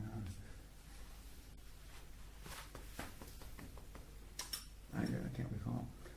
I was, that magazine in front of you, Bruce, Man Up, and it basically says that it tracks men from 1776, Washington, and Whipple, and those guys that signed the Declaration of Independence, to today, and Brad Pitt carrying his kids on his hip and going grocery shopping, and he says, what's happened to the men of the world? And that's why it says Man Up. Okay, we're going to have Bruce present to Basilio, an angel investor. It can do any deal that you... It's been a long time, I'll go back to the coin op world, I guess. Dan, are we recording? Yeah, we're recording, yeah. Coin operated, just some general knowledge about coin operated since I was part of the deal. The one guy owns most of between the northeastern United States from up there, Maine-ish, all the way down the eastern seaboard to the Carolinas, as I recall. It's a cash generative business because the coins, and the real lucrative places collect the coins once or twice a day, and the less lucrative ones collected, maybe once or twice a week. And that it's tough to ascertain what the real worth of them are, because you don't know how much of the coins they put in their pocket as opposed to how much of the coins they pay taxes on. And invariably they pay less taxes because they're not counting all the money. And we thought it was a great business. So go ahead. Yeah. So, I mean, and we did do this. We talked to a lot of angels, and what I tried to do earlier was find out personal way. And so I was talking to Mr. Chen. I said, I appreciate being able to talk to you today. I understand that Dan Pena, and that's how we ended up getting to meet each other. Obviously, Dan's track record. I probably, before this whole thing, I would have talked and understood what's important, and we don't need to do that. We talked about that last night, but what's important to him, what type of businesses has he invested in. So when we did that, we took a look for industries we wanted to consolidate. What we tried to find were mom and pops that had great cash flows, and the coin-operated laundry fits that exactly. It was 50,000 coin-operated laundries. There was no company that was able to put all those together under one roof. And one of the reasons for that is, which Dan mentioned, was it's an all-cash business. So how can you buy 5 or 10 or 100 or 1,000 coin-operated laundries that are all cash and manage that? So part of what we did in that process was to look at how we bring financial controls of real companies and public companies back to an industry like that.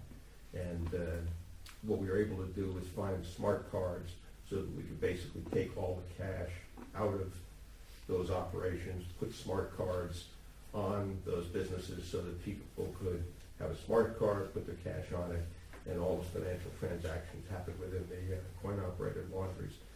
And then a lot of what we did was, where do we find people that have done this and know how to manage more than one, or 10, or 50, or 100? So we ended up with our initial acquisitions of finding 2 operators that each had 10 stores. They've been in this business for 30 years. They've grown it. They know how to run the business, but they didn't know how to take it to the next level. And that's what we put together through this. And then, whatever the numbers are, that, there was a financial model we had that we put up, and we basically took, these are the current operations, and these are what the cash flows are, and then this assumes that we're gonna build X number per year, and these are what those projections are to do that. And at the end of that, we'll have cash flow of Y, and we'll be able to do an IPO and leverage that. So initially, what we need is the equity, which will couple with the debt, to be able to go buy the properties, buy the equipment, and then build these out as we go forward. And the other part of it that we talked about a lot about is that, as we said kind of earlier here, is that everybody's got great ideas, but it's a management team that executes it.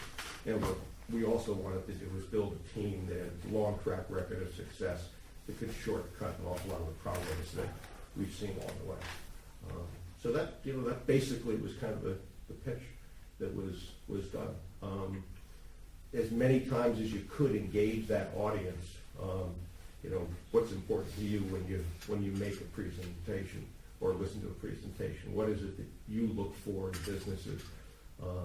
And have that one-on-one back to the people that have done it. So, we talked a lot about this last night, but that basically was the initial pitch that was used, so.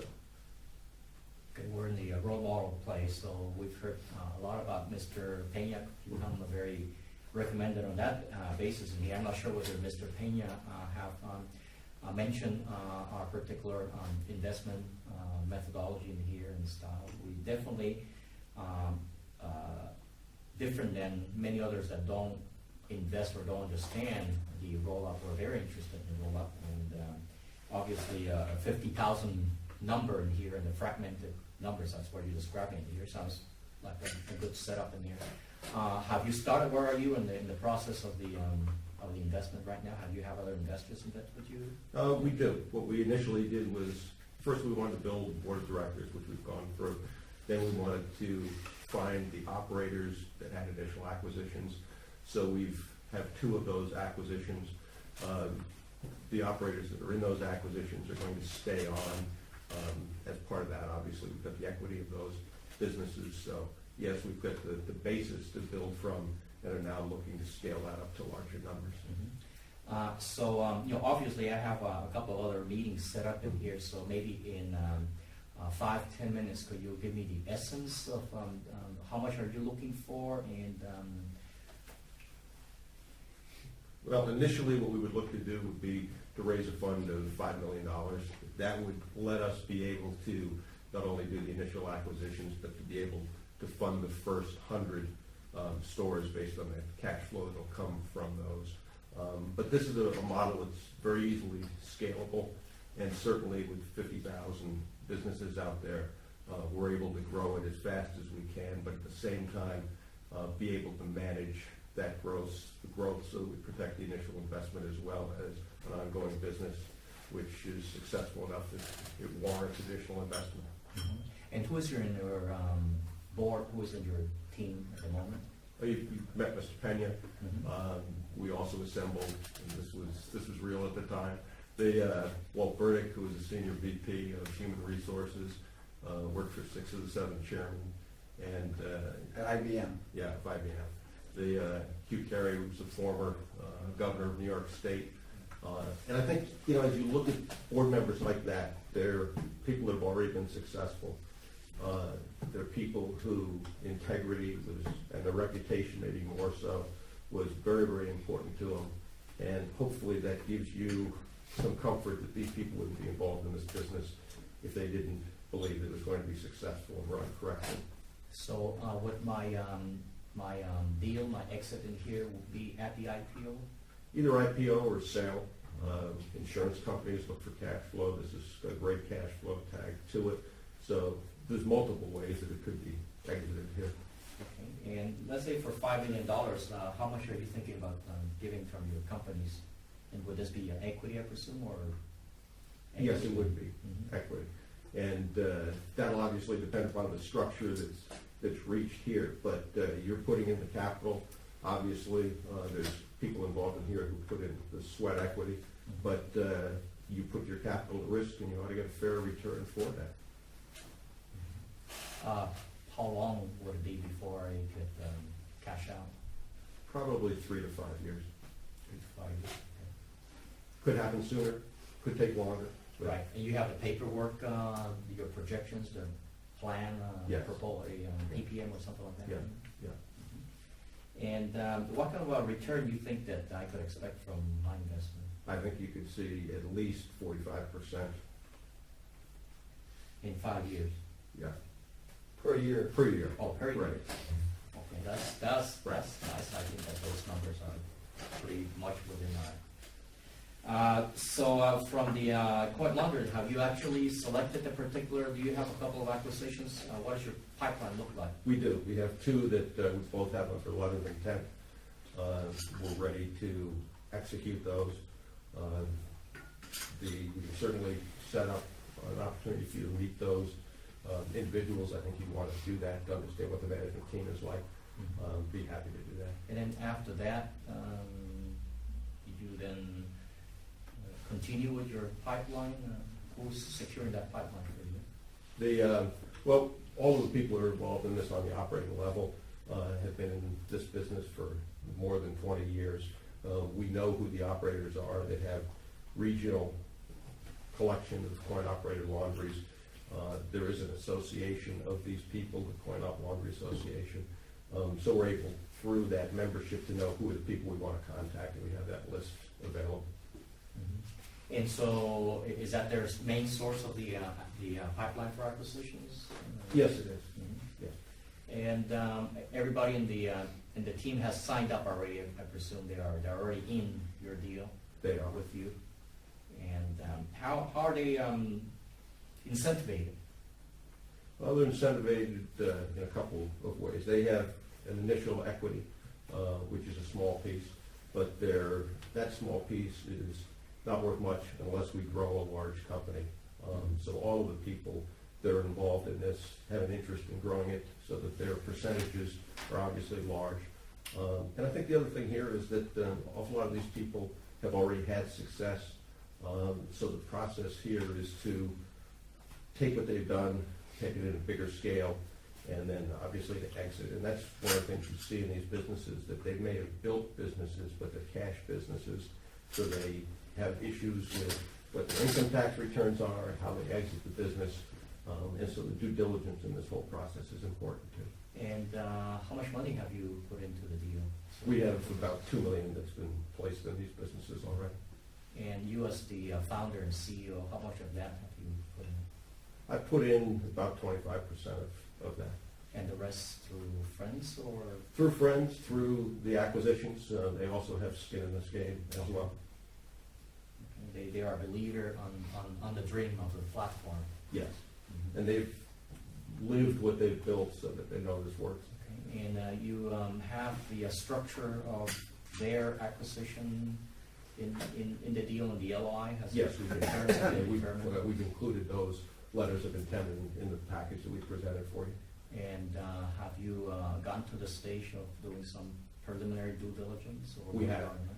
We have. Do you have like a third party that has, from the accounting point of view or legal point of view? looked We into do. We something? have one of the large accounting firms that obviously you would know that's been through these books, is comfortable with that, and we have those representations for you as well.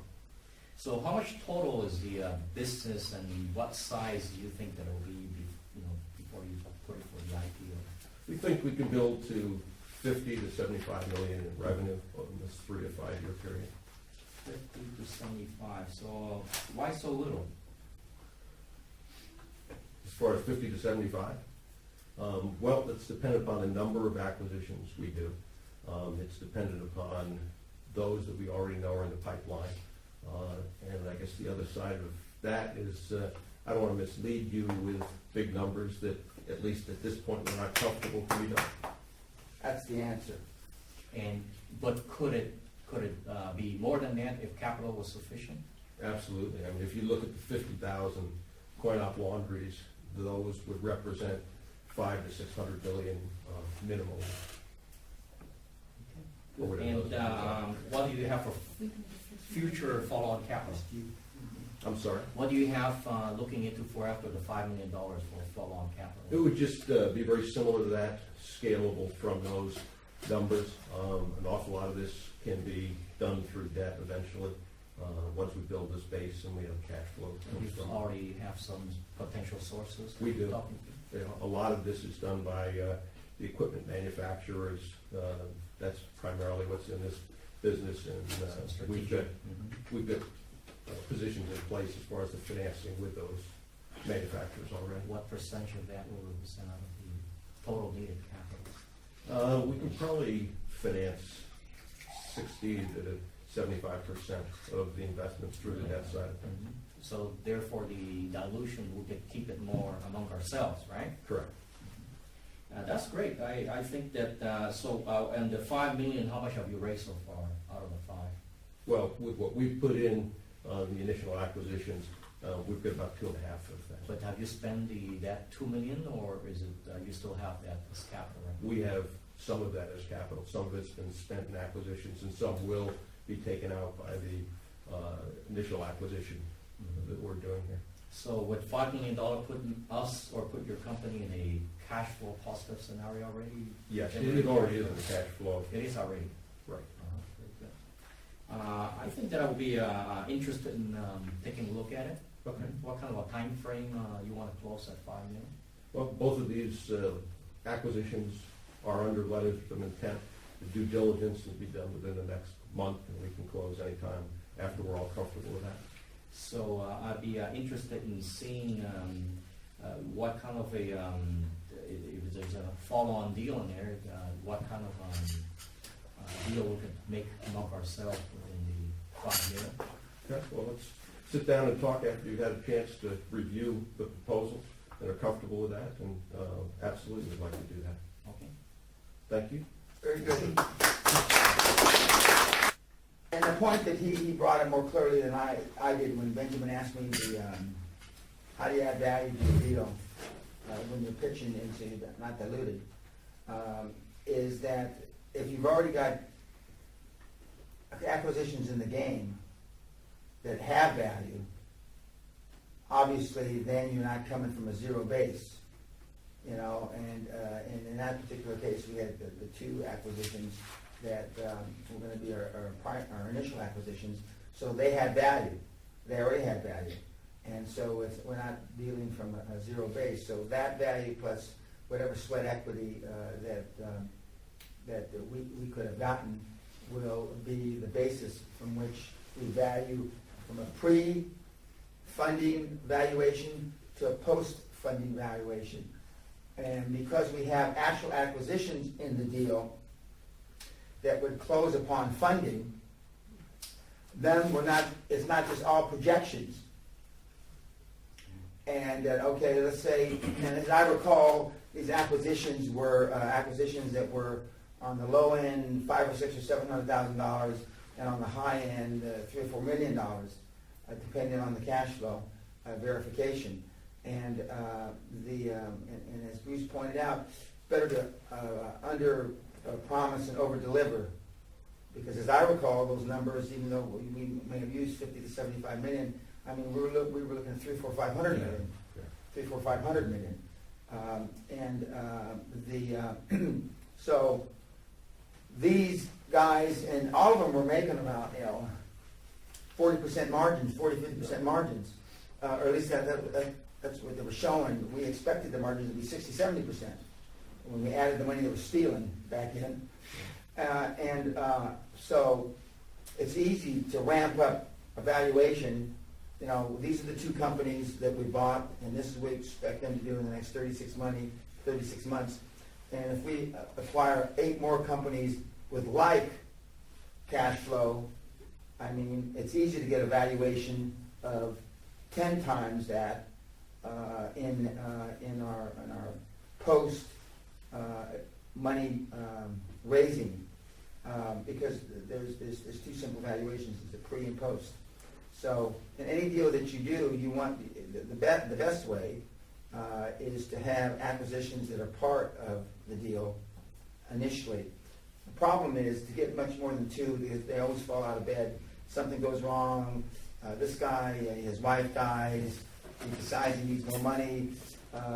One guy all of a sudden has 3 more shareholders that he tell us about, and they want a bigger chunk. And so it always, not always, but it invariably goes sideways. And so you want to have 2 or 3 in your initial deal helps not only credibility-wise, but it also enhances the valuation pretty spectacularly. I know, I mean, that was pretty real, is that we didn't rehearse anything. No, obviously. One of the things that, in talking to Derek was, the more times, and Dan says this all the time, that you can practice what are problems and what your answer is. I mean, he tracked me pretty good with 50 to 75 million, why so small? Mm-hmm. So then you gotta think on your feet, as okay, I thought 50 to 75 million might be a number he was interested in, and it wasn't. So then what do you do?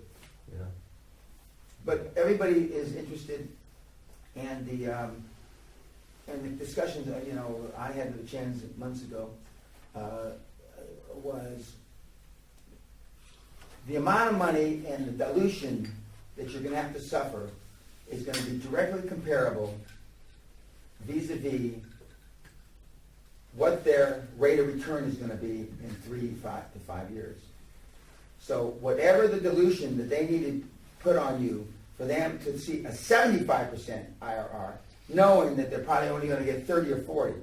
Because so let's say that you only have 3%. For them to get a 75% IRR, you're going to have 3%.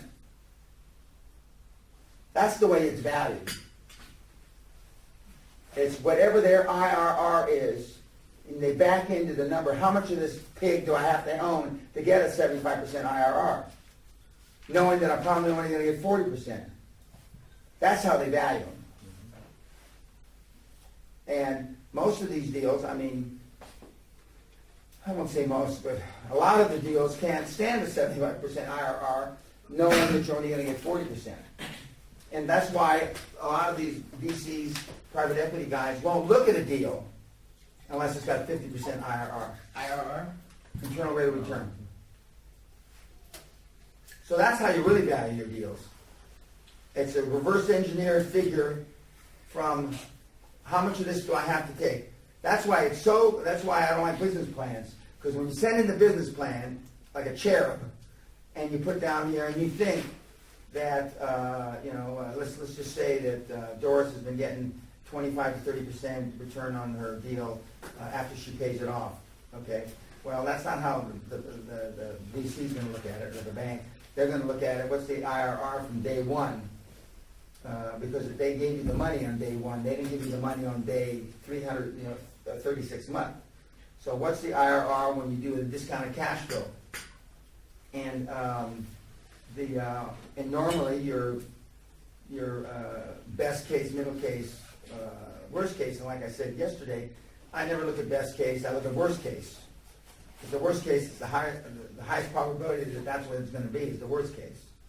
So if your worst case, just for an example, let's say your best case is 50% IRR, your middle case is 35% IRR, and your worst case is 20%, nobody's even going to be interested. Because they'll cut that in half, and who's interested in giving you money and having to deal with a shit management team, and no matter how good they are, but having to go through all the crap for 10% on your money? Might as well keep it in cash, keep it in the bank. That's why you have to be tempting enough to have a big IRR, internal rate of return, And, I mean, with your hand on your heart, not just some smoke and mirrors and bullshit. And the easiest way to do that is through multiple acquisitions. And I was thinking, were you part of when we looked at cash checking?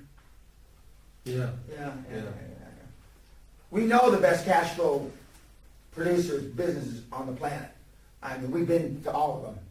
And It was pretty much loan sharking. yeah, yeah. What it turned out to be. It was pretty much loan sharking. Or direct deal. Yeah, but it's a great business.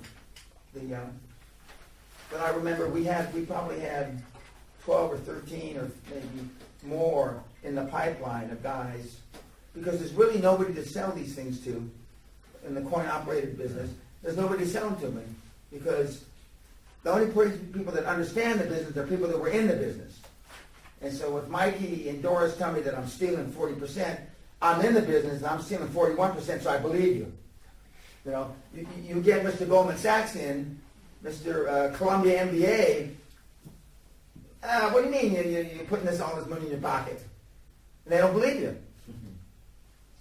And you really can't prove it. You can't give them your bank statements. You took all the money. They all had 2 sets of books. Yeah. And the IRS finally got smart enough to be able to go back and say, well, we can look at the utility bills, and we can figure Right. out how much water That's they right. use, how That's much right. electricity they use, and what the average coin ops do. So they were able to kind of bust those guys up from a revenue and tax side of things.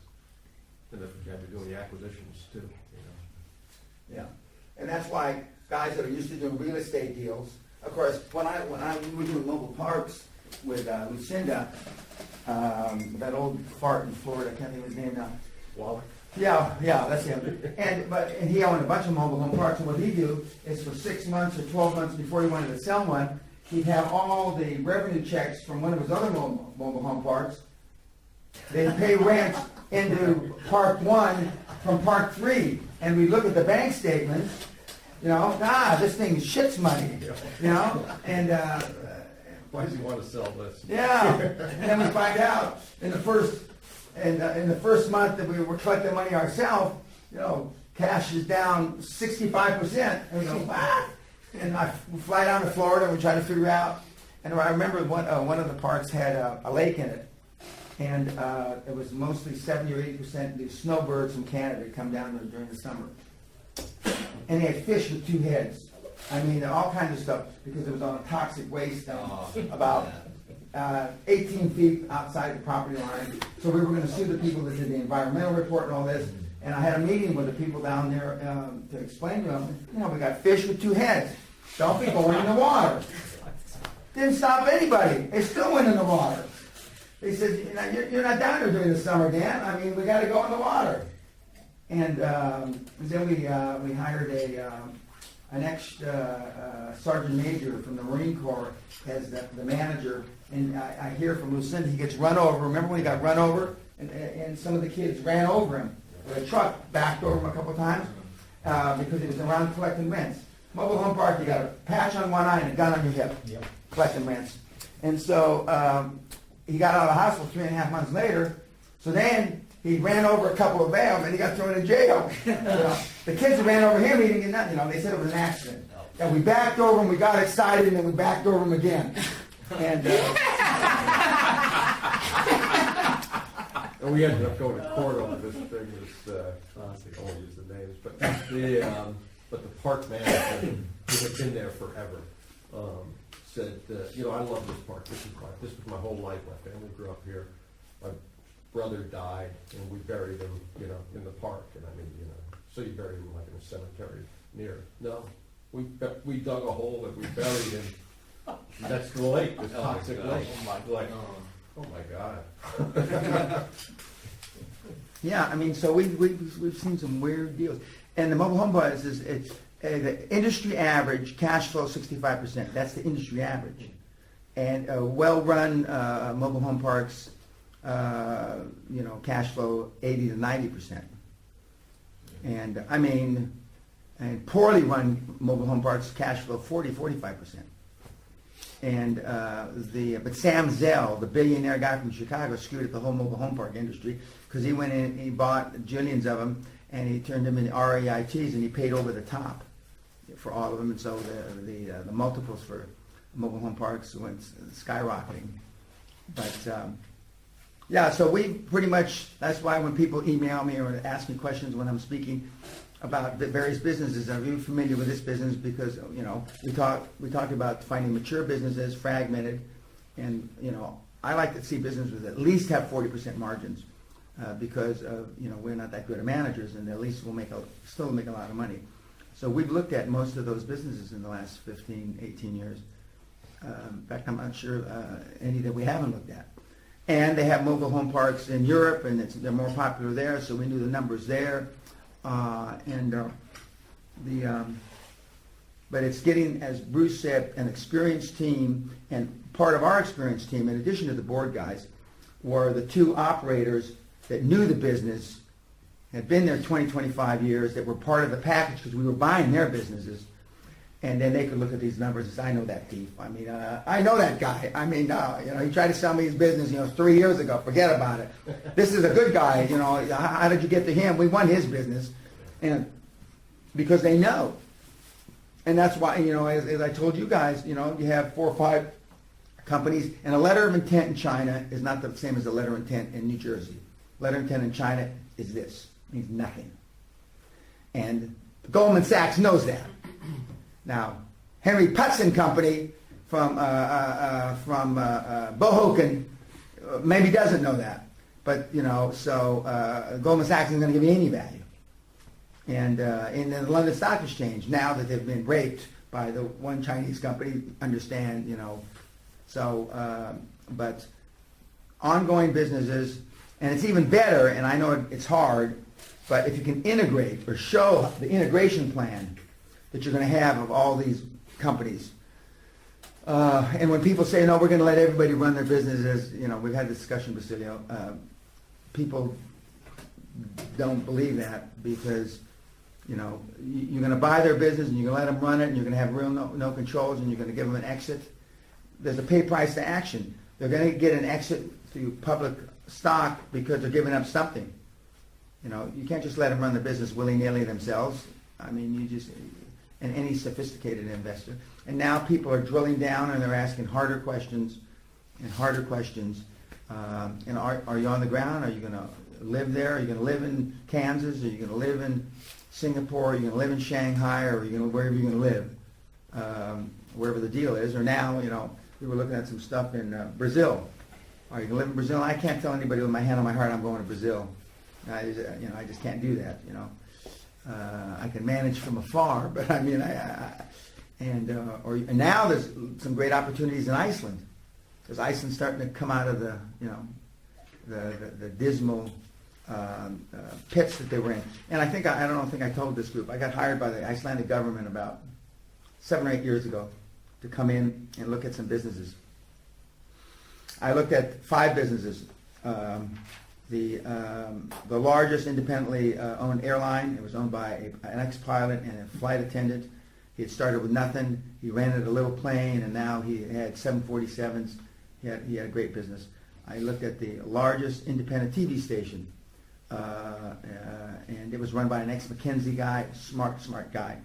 I looked at the largest retailer in Iceland, who ultimately, the Bauer Group, who bought all kinds of companies in the UK, etc., and they ultimately went under for $4 or $5 billion.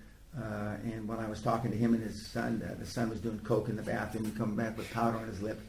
And then there was the biggest healthcare spa lady, who was ex-Miss Iceland or something.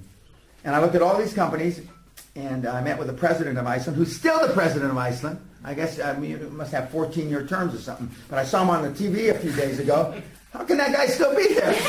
Same guy. Anyway. And he said, well, what did you think of our businesses? And I said, they're all hugely over-leveraged. Hugely over-leveraged. I mean, mammothly over-leveraged.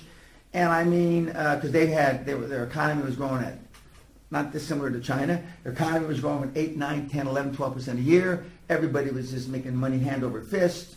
And I mean, it was like everybody, all the girls looked beautiful, all the guys looked like a GQ magazine. They're all running around, and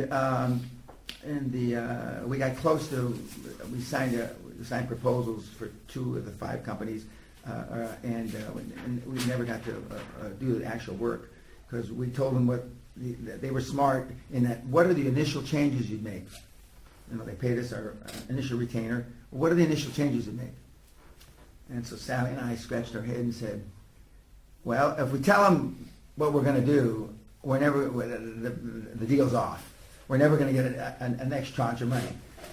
And so, but we told them what we were going to do, and we never got another tranche of money, just like we said, because we're going to get rid of your coke doing kid. We're going to do this. We're going to do that. We're going to do this.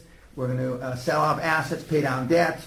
We're going to go back to the central bank, and we're going to renegotiate our debt structure. We're going to do all kinds of stuff. And of course, they said that's bullshit. We're not doing any of that. And then now 3 of the 5 are out of business, and the TV station's been taken over by the government. So arguably, it's out of business. But when you go in there and you see, and of course now it's happened, but now they're on the upswing again. And so there's a lot of deals to be done in Reykjavik. A lot of deals. I mean, cash is really, really king. And you don't have everybody speaks perfect English. And you don't have the language barrier. Iceland, Iceland, Finland, and something else were considered the most honest countries on the planet. And there's little or no corruption. And so, that's a place that I would recommend other people and it's not very far from here. It's only a 3.5 hour flight from London to Reykjavik. And so as the world comes out of this, there are going to be opportunities. If China ever goes into a dip, there'll be opportunities again. But there's opportunities now. But I mean, if it goes into a dip, I mean, there'll be opportunities.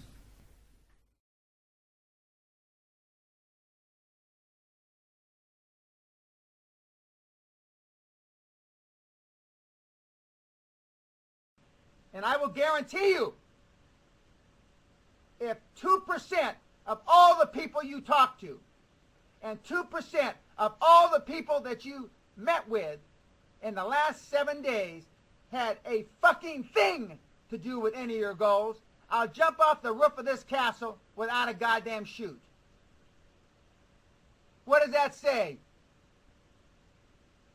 Does it say that you're serious about your goals? Does it say you're a piss-poor time manager? Probably yes. What does it say about you as an individual? It's time to suck up your pantyhose, ladies and gentlemen, boys and girls. And if you're serious about being successful, and if you're serious about being a high-performance person, then start doing something about it. Instead of just tuning into this webcast, which is free. If you're not serious, then don't tune in anymore. Fuck off. Burn my tapes. Burn my book. But if you are serious, and I hope you are, then do something about it. The year end's coming up quickly. So it's time for resolutions, aspirations, affirmations, and goals. Don't wait till Christmas like I always do, between Christmas and New Year's. Do something now. Okay? Thank you very much. I've enjoyed it. And to your quantum leap, God bless.